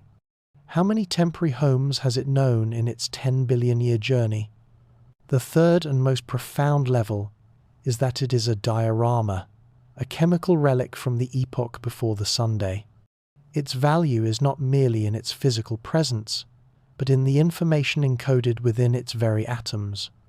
The ratios of its isotopes, the types of ices that cloak its nucleus, the structure of its silicate grains, all of these are a chemical fingerprint of the specific nebula in which it formed over 10 billion years ago. It is a time capsule carrying the unaltered conditions of the Milky Way's infancy. Studying it is not like studying a comet from our own solar system, which has been processed and altered by the heat and light of our Sunday. This is a sample from a different creation event entirely, a piece of a different foundational puzzle. What can its pre-solar isotopic signatures tell us about the nucleosynthesis of the very first generations of stars? The impact of such a realization is monumental. To hold, even from a distance, a mobile fossil of this nature forces a fundamental shift in our perspective. We are no longer merely exploring our local solar neighborhood. We are conducting a direct archaeological dig into the history of our galaxy, and the excavation site is passing through our own celestial backyard. Every measurement we take, every spectrum we gather, is a datum point from a time when the Milky Way was a nascent, chaotic structure. It challenges our standards of planetary science, for it proves that the raw materials of star and planet formation were not uniform across the galaxy. We have, in a very real sense, been presented with a sample from a foreign galactic province, delivered to our doorstep.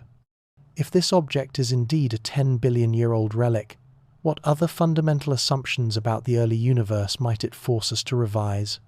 Yet, as this ancient traveller continues on its way, having passed the Sun and now setting its course for a distant rendezvous with the orbit of Jupiter in the year 2026, a new and equally profound mystery emerges. Orbital models predict with high confidence that its path will carry it through the gravitational domain of the solar system's giant. Such a close passage, for a conventional comet originating within our solar system, would be expected to produce significant disturbances. The immense gravity of Jupiter would violently tug at the object, potentially shaking loose vast clouds of dust and gas, creating a visible coma or even triggering outbursts.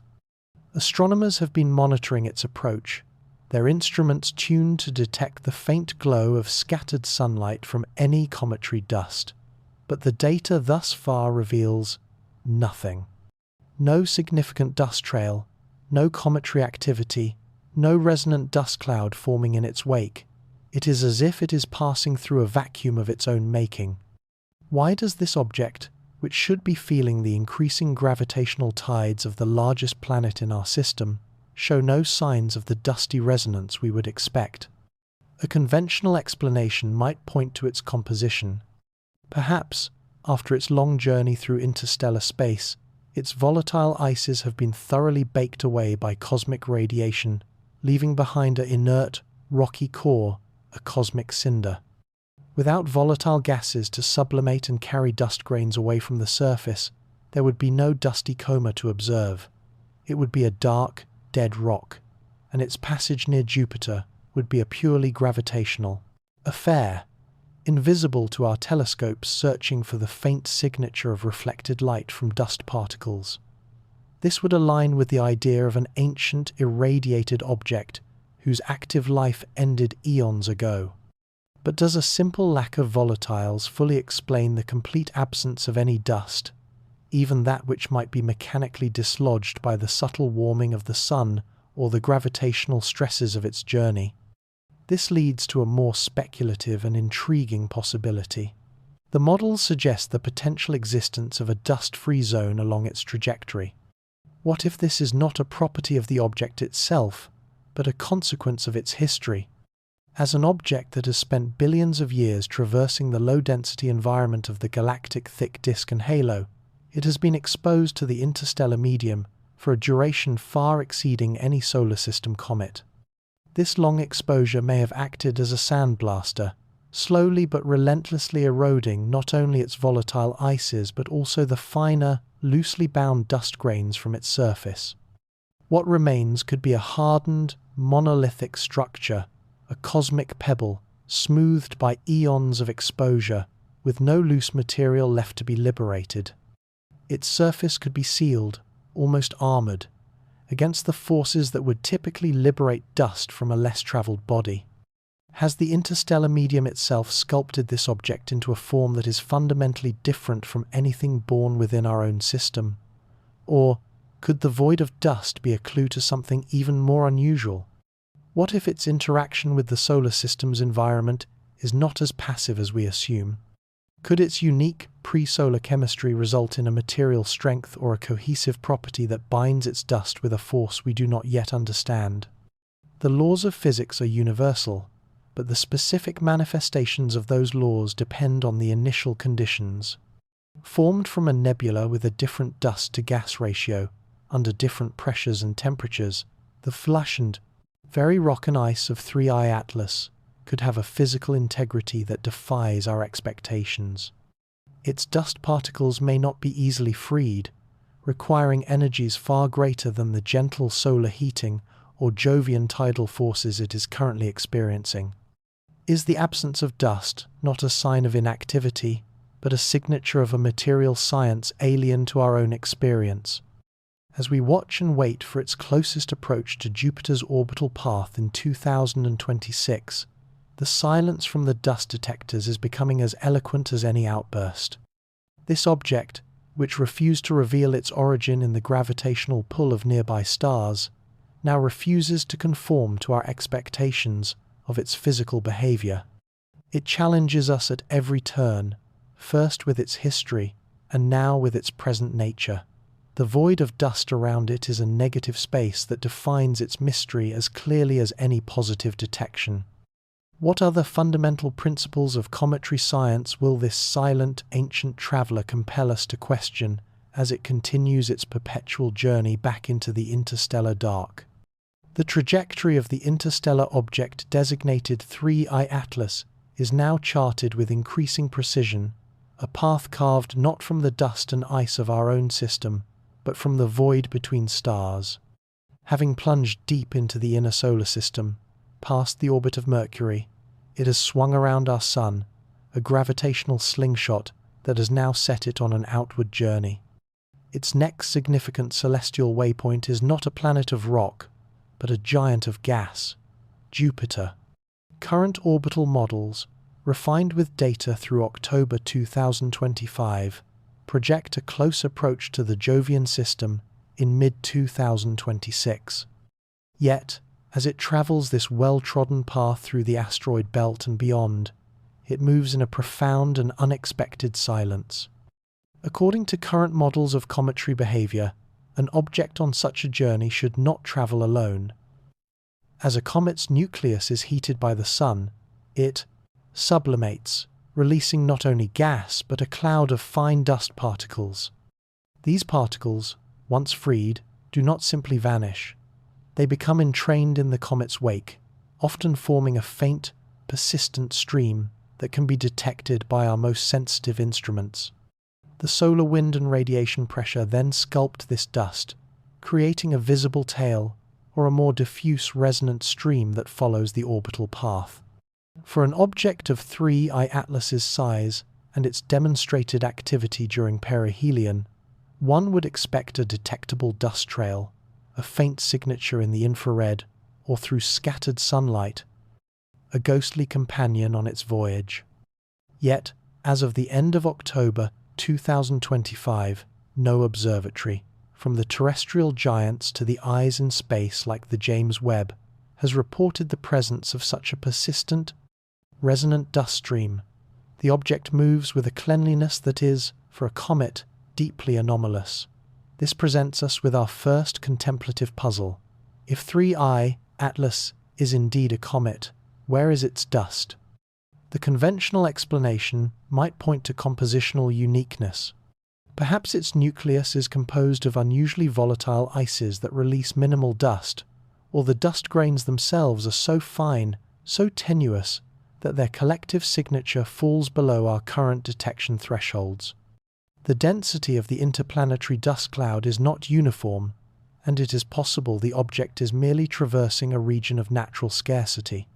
But that does not account for the absolute nature of the absence, not a faint stream, but a void. The object has passed through regions where other comets have left their mark. Why has 3I Atlas left none? Could it be that we are witnessing not an absence of emission, but the presence of a pre-existing emptiness? This leads us to a more speculative hypothesis. What if the path 3I Atlas is following is not a random corridor through the solar system, but a pre-cleaned route?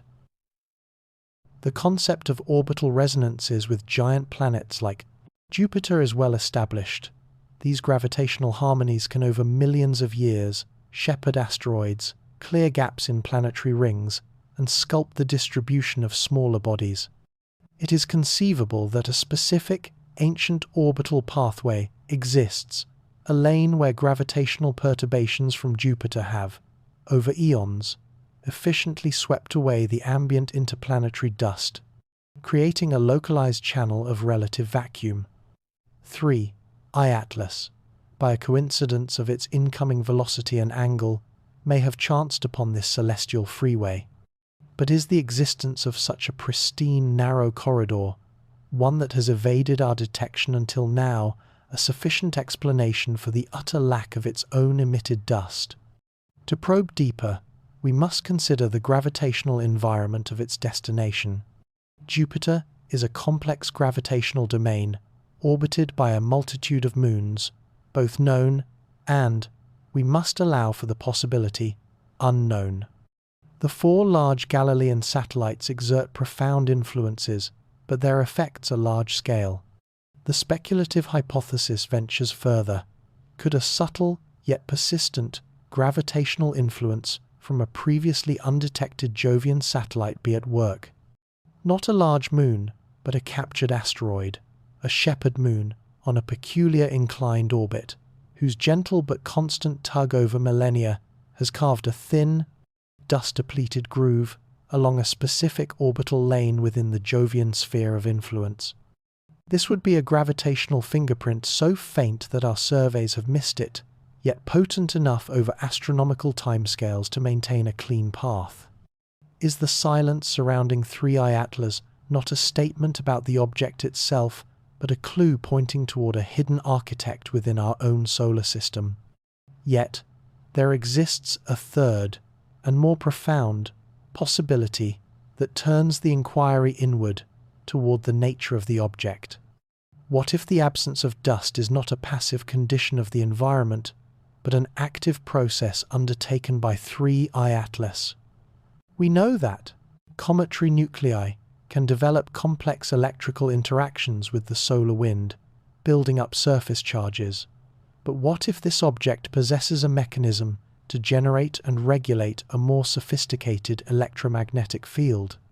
A faint, persistent charge, actively maintained, could act as a shield, repelling the minute dust particles as they are emitted or as they approach, preventing them from accumulating into a coherent stream. This would not be a violent expulsion, but a gentle, constant push, a form of dynamic self-cleaning that maintains the object's orbital integrity. Could the pristine nature of its trajectory be the result of a technology that ensures its path remains uncluttered, a silent declaration of its artificial provenance? Our analysis thus unfolds across 3 escalating tiers of possibility. At the first level, the prosaic, the dust is simply too sparse, of insufficient density, to coalesce into a detectable resonant stream. The particle density in this particular region of space is below the critical threshold required for the phenomenon to manifest. This is an explanation rooted in chance and the inherent patchiness of the solar system's material. But does chance adequately explain the targeted precision of a trajectory that brings it so close to Jupiter after a perihelion passage so deep? The second level introduces dynamics. Perhaps the dominant velocity of the dust particles, influenced by the object's high inbound interstellar speed and its subsequent gravitational acceleration around the Sun, is simply too great. The particles are ejected at velocities that place them outside the stable phase angles for resonance with the object's own orbit. They are flung ahead or fall behind too rapidly. Dispersing before a coherent stream can form, their kinetic energy overcomes the gravitational and radiative forces that would otherwise bind them to a common path. But is the physics of dust dynamics, applied to an object with such a unique origin, sufficient to model this complete absence, or are we missing a fundamental variable in the equation? This brings us to the third and most speculative tier of analysis, the concept of an active electromagnetic cleansing mechanism. Here, the object is not a passive icy body, but an entity that manages its local environment. By emitting a controlled charge, it creates a protective bubble, a zone where the delicate processes of dust, accretion, and trail formation are effectively neutralized. The fine particles are repelled. Their natural tendency to follow the gravitational lead of the nucleus is counteracted by a stronger, localized force. This would result in an orbit that appears artificially cleansed, a vacuum not born of emptiness, but of active maintenance. What natural process could account for such a precise and sustained phenomenon? And if not natural, what does that imply about the controller of such a process? The implications of this dust-free corridor, should it be confirmed as a real and stable feature of the solar system's architecture, extend far beyond the mystery of a single interstellar visitor. For the future of human exploration, particularly the ambitious missions planned for the outer solar system in the 1930s, the discovery of a pre-cleaned highway would be transformative. Spacecraft venturing beyond the orbit of Jupiter face ever-increasing risks from microparticle impacts at high velocities. A known pathway of reduced dust density would offer a safer, more predictable route, potentially extending mission lifetimes and protecting sensitive instrumentation.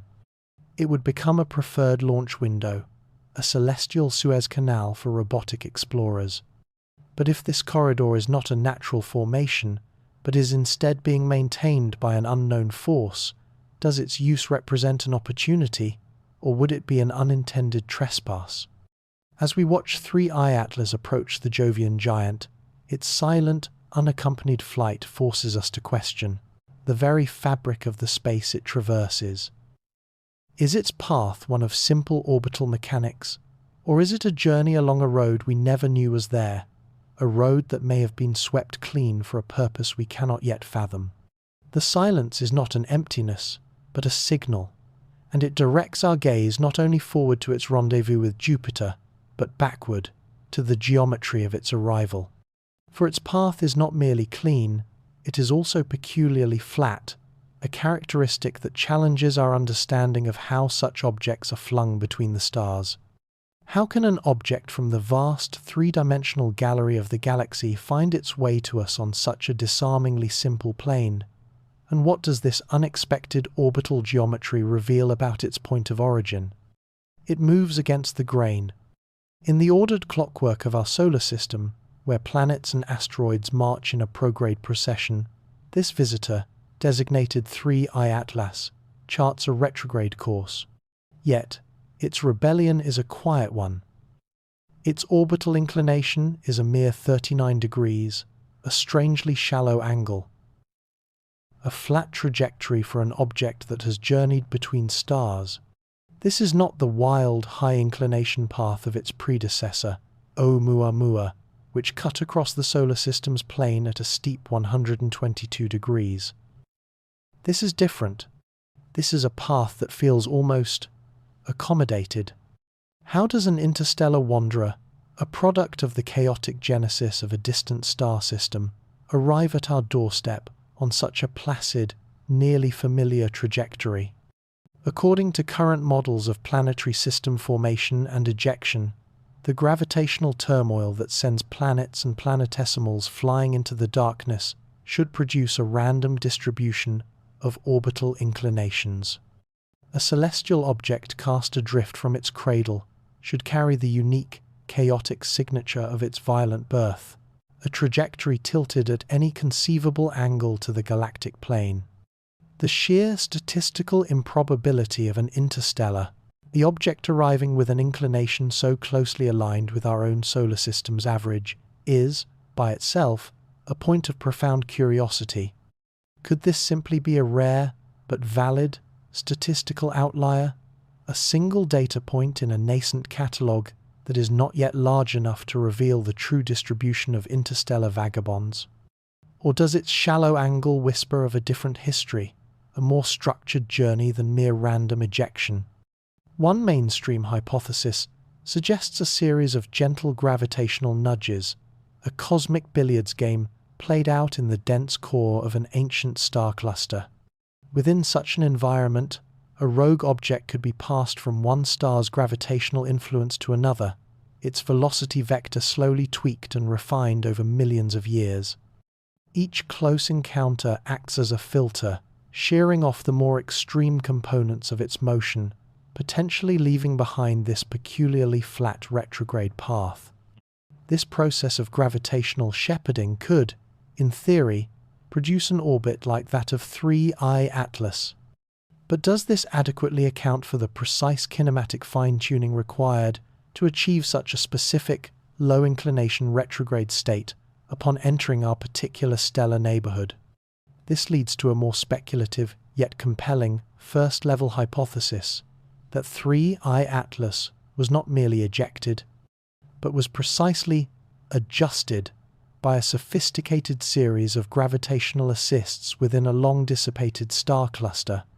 Its path may not be one of pure chaos, but one sculpted by the complex dynamic environment of its stellar nursery, a final, delicate, gravitational flick sending it on its way with this unique orbital signature. What if its trajectory is not a scar of violence, but a relic of a lost celestial architecture? Yet, the concept of gravitational fine-tuning, while elegant, still relies on the object's origin within a single system. A second, more radical hypothesis posits that 3I Atlas is a fragment of a gently tilted, protoplanetary disk from a system that has since been torn asunder. Imagine a star system, not unlike our own in its youth, with a vast disk of dust and ice slowly coalescing into planets.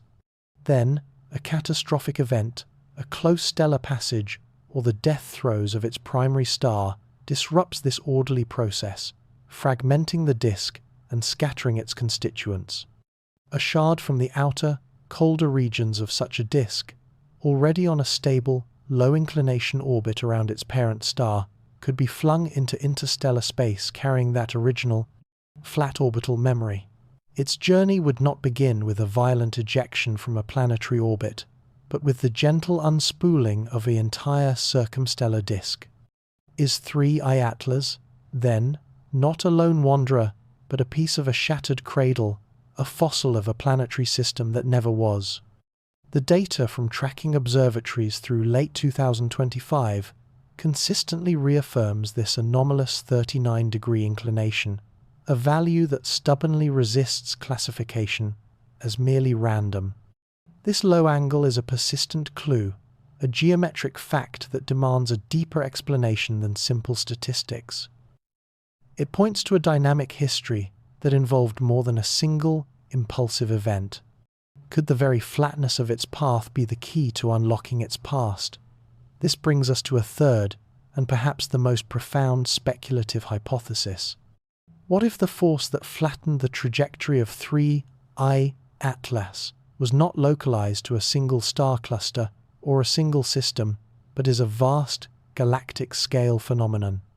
Astronomers have mapped immense structures known as stellar streams, rivers of stars, and associated dark matter that stretch across thousands of light-years, the torn-apart remnants of dwarf galaxies and star clusters being accreted by the Milky Way. These streams possess their own coherent motion, their own gravitational field. An object traveling for eons within such a stellar stream would be influenced by its collective gravity, its path gradually shepherded to align with the stream's own orbital plane. The object would, in effect, lay down within the flow. If our solar system is currently passing through or near such a galactic current, then 3I Atlas may not be a random visitor, but a piece of driftwood carried in on a specific, vast tidal flow. Is its shallow inclination not a product of its origin, but of its long-term residence in a specific galactic river? The implications of this third hypothesis are staggering. If the flat trajectory of 3I Atlas can be conclusively linked to the influence of a stellar stream, it would provide us with more than just the story of a single object. It would offer a new kinematic map for hunting interstellar objects. We would no longer be searching the entire sky at random. We would know to look along specific celestial latitudes, down the cosmic winds of these galactic streams. This object would cease to be a solitary anomaly and would become a tracer, a probe into the large-scale dynamics of our galaxy's invisible scaffolding. What other secrets are riding these silent galactic currents, waiting to be discovered? Yet, the mystery of its path is only the beginning of the enigma. For an object on such a calculated journey, its very composition and behavior present a new set of contradictions, challenging our understanding of what an interstellar traveler should be. As we turn our gaze from the geometry of its orbit to the physical nature of its body, we find that its internal activity is just as puzzling as its external path. It is an object that is, by all accounts, dynamically stable in its flight, yet volcanically active in its essence. How can such vigorous outgassing coexist with such orbital precision? And what does this tell us about the fundamental difference between this visitor and the first one we ever met? Where Oumuamua was a dry, seemingly inert stone, lacking a visible coma, 3I Atlas presents itself as a far wetter body. Its coma, the envelope of gas and dust that surrounds its nucleus, is pronounced and active. Spectroscopic analysis has clearly identified the telltale signatures of water vapor and carbon monoxide, ices that are sublimating furiously as the object swings past our sundae.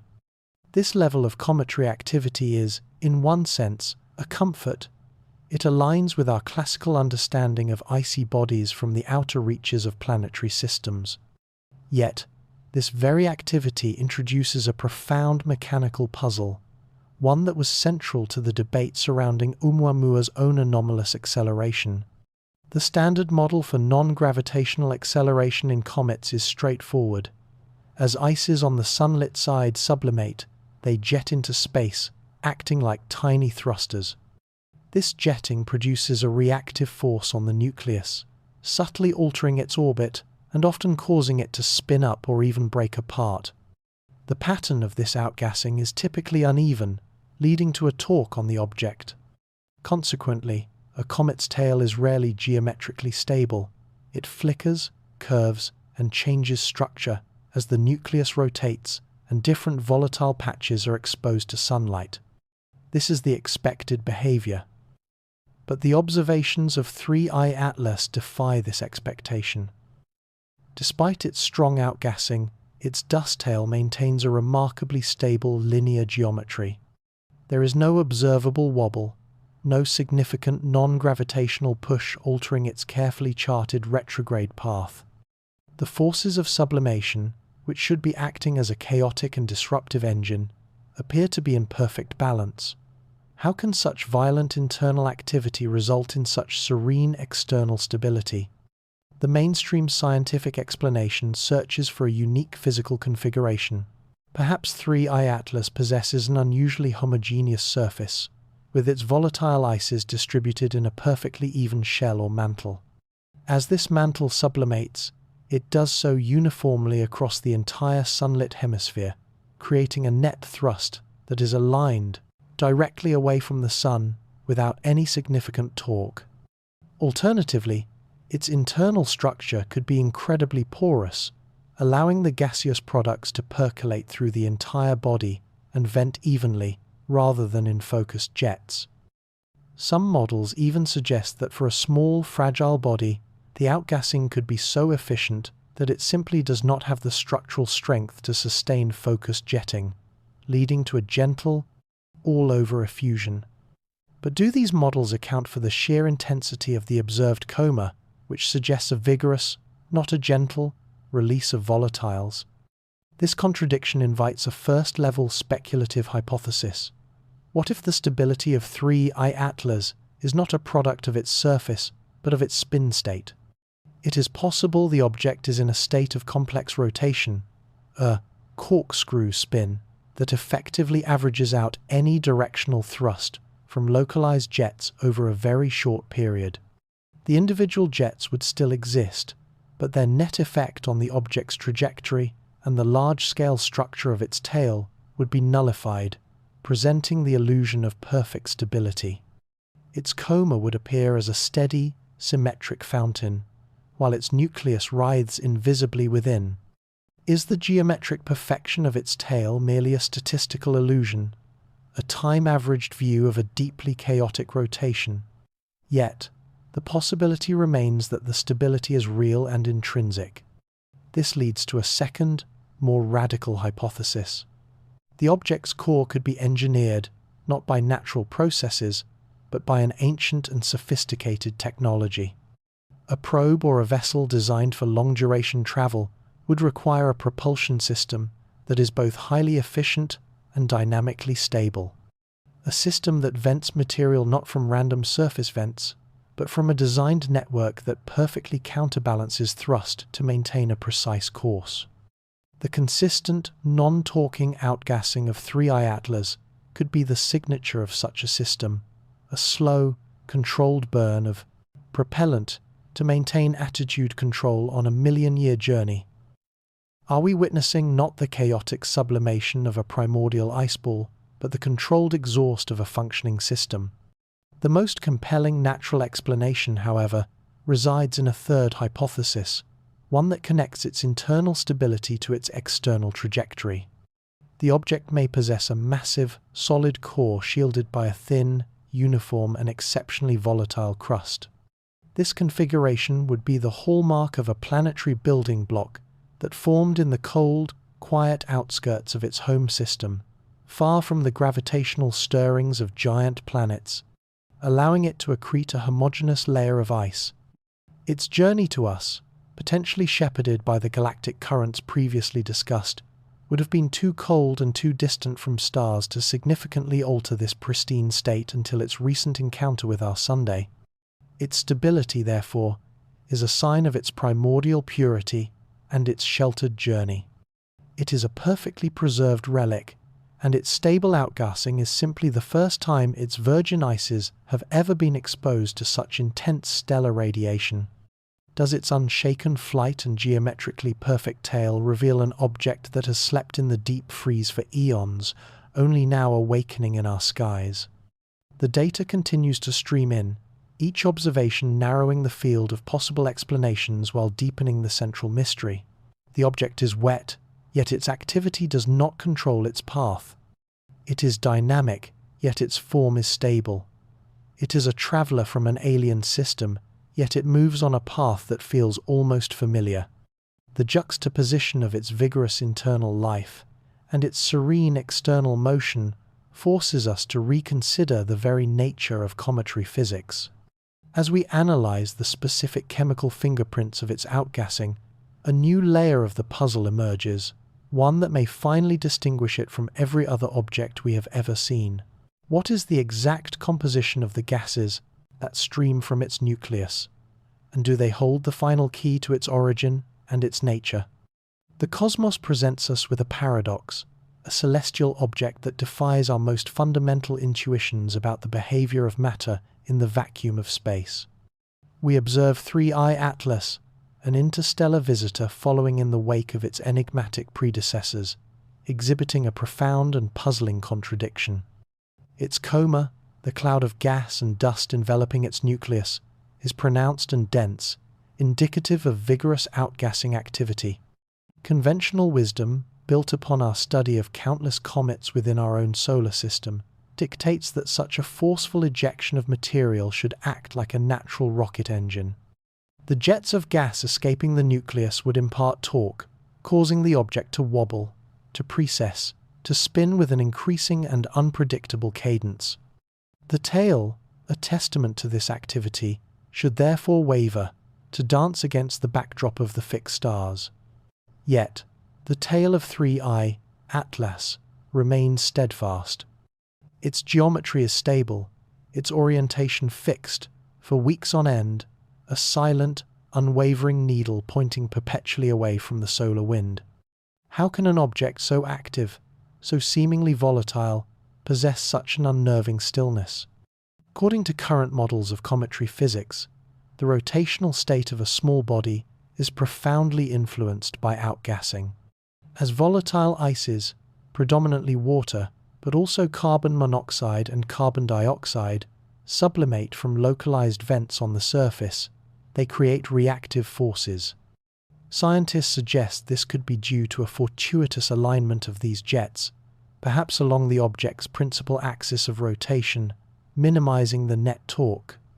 The data, meticulously gathered by observatories across the globe from July through October 2025, confirms the presence of a thick coma, yet reveals no significant angular drift of the type so conspicuously documented with 1I Oumuamua. The outgassing is real, but its mechanical influence on the body's rotation appears to be negligible, a finding that challenges the very equations we use to predict the dynamics of these cosmic wanderers. But what if the explanation lies not in luck, but in a form of engineered, or naturally perfected, symmetry? Our first speculative hypothesis proposes a level of uniformity so precise it borders on the artificial. Imagine not a few isolated geysers, but a constellation of vents, a cluster of nozzles, distributed with mathematical regularity around the object's rotational equator. Each jet, in this model, is counterbalanced by another on the opposite side, their collective thrust summing to a vector near zero. The outgassing would create the observed coma and tail, yet the net reactive force imparted to the nucleus would be minimal, preventing any significant change in its spin axis.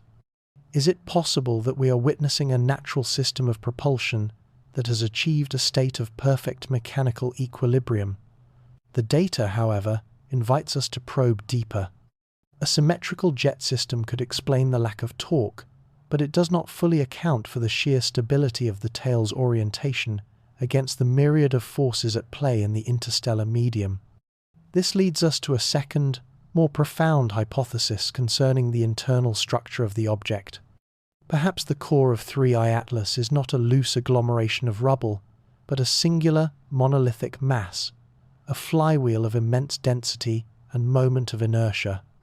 Such a core would possess a gyroscopic stability that resists deviation. Its spin axis would be locked in place, its orientation constant against all but the most catastrophic of external influences. The outgassing, no matter how vigorous, would be but a whisper against the profound momentum of this spinning heart. Could the stability of the tail be merely a shadow, a consequence of a deeply hidden and immensely massive internal architecture? Yet, even a flywheel can be perturbed. To maintain such perfect orientation over the course of months, a third, even more speculative, mechanism must be considered a form of active compensation. What if the outgassing is not merely a passive process, but a regulated one? We can hypothesize a system where the jets are not simply open vents, but a part of a feedback loop. As the object's rotation begins to deviate by a minuscule fraction of a degree, perhaps sensed through internal stresses or external solar radiation pressure, opposing jets are activated in a specific sequence, their thrust timed to the phase of the rotation to provide a counter-torque. This would not be a simple symmetry, but a dynamic, self-correcting system, a natural autopilot maintaining a constant heading across the light years. Are we observing a simple comet, or a system that possesses an innate, almost metabolic, process of orientation control? The implications of such a stable tail extend beyond mere celestial mechanics and into the realm of practical engineering. The principle demonstrated, whether natural or otherwise, is one of precise directional control without the use of complex moving parts. This very concept is now inspiring a new generation of propulsion design for micro-scale exploratory probes. Engineers are studying the configuration of 3I Atlas, not as an anomaly, but as a blueprint. The idea is to create microscopic thrusters, evaporation engines that use a symmetrical array of nozzles to emit a controlled stream of vaporized material. By carefully modulating which nozzles are active, such a probe could achieve fine attitude control and trajectory adjustments without the need for reaction wheels or thrusters with mechanical gimbals. The spacecraft would, in essence, be steered by its configuration of jets, much as 3I Atlas appears to be. Could the secret to navigating the vast distances between stars have been delivered to us, not in a blueprint, but in the form of a wandering celestial body? This contemplation of controlled outgassing and internal stability naturally leads us to consider the very substance being expelled. What is the composition of this stable tail, and how does it compare to the other known interstellar visitors? The nature of the material itself may hold the key to its paradoxical behavior, a secret written not in its motion, but in its color and light. When we compare 3I Atlas to the second known interstellar object, 2I Borisov, which graced our skies in 2019, another layer of mystery is added. Borisov was a classically active comet, displaying a magnificent and dusty tail, a spectacle familiar to solar system observers. Its spectral signature, while rich, was relatively consistent. 3I Atlas presents a different, and in some ways, more puzzling, profile. Its dust activity is significantly weaker than that of Borisov. It is not the grand, dusty spectacle one might expect. Yet, its color variations are far more pronounced. Spectroscopic observations from the same period, July to September 2025, reveal a strong color gradient, a chromatic volatility that shifts markedly across different wavelengths. The mainstream scientific explanation points toward composition. The weak dust activity suggests a paucity of the fine silicate grains that typically scatter sunlight to create a bright, dusty coma. Instead, the dominant activity is gaseous. Scientists suggest the strong color variation could be due to a different blend of complex organic molecules, known as tholins, being sublimated and exposed to solar radiation. These macromolecular compounds, rich in carbon and nitrogen, can exhibit profound changes in their reflective properties based on their exact molecular structure and the intensity of the ultraviolet light processing them. The nucleus of 3I Atlas may be a reservoir of these complex organics, its surface a patchwork of different tholin-rich ices, leading to the observed spectral shifts as different areas rotate into sunlight. But does a simple variation in organic chemistry fully explain the amplitude of this chromatic shift? The pronounced variability hints at a surface, or a coma chemistry, that is not just diverse, but dynamically changing. Perhaps the material being outgassed is not merely a heavy mixture, as proposed to explain the weak jet reaction, but a uniquely reactive one. The color changes may be evidence of rapid photochemical processes occurring in the coma itself, a cosmic laboratory where simple molecules are being broken apart and reassembled into new, complex structures under the intense glare of the Sunday. The tail of 3I Atlas, then, is not just a stream of gas, but a flowing chemical reactor, its output color a direct readout of the ongoing reactions within. What complex molecular transformations are we witnessing in real time within this interstellar plume? This leads to a more profound speculation. If the color variations are indeed tied to complex organics, and the outgassing is both stable and regulated, could there be a connection between the internal processes of the object and the chemical nature of its emissions? The stable rotation provides a constant thermal environment for subsurface reservoirs, while the hypothesized jet regulation could be releasing specific precursor molecules in a controlled manner, setting the stage for the observed photochemistry in the coma. The object would not only be managing its trajectory but also, in a sense, managing the chemical output of its own atmosphere. Are the color changes a mere side effect of composition, or could they be a signature of a far more intricate and perhaps even a systemic process occurring within this visitor from the depths of interstellar space? The silence of the cosmos offers no easy answer, only the tantalizing data of a light curve that flickers with a story we are only beginning to decipher.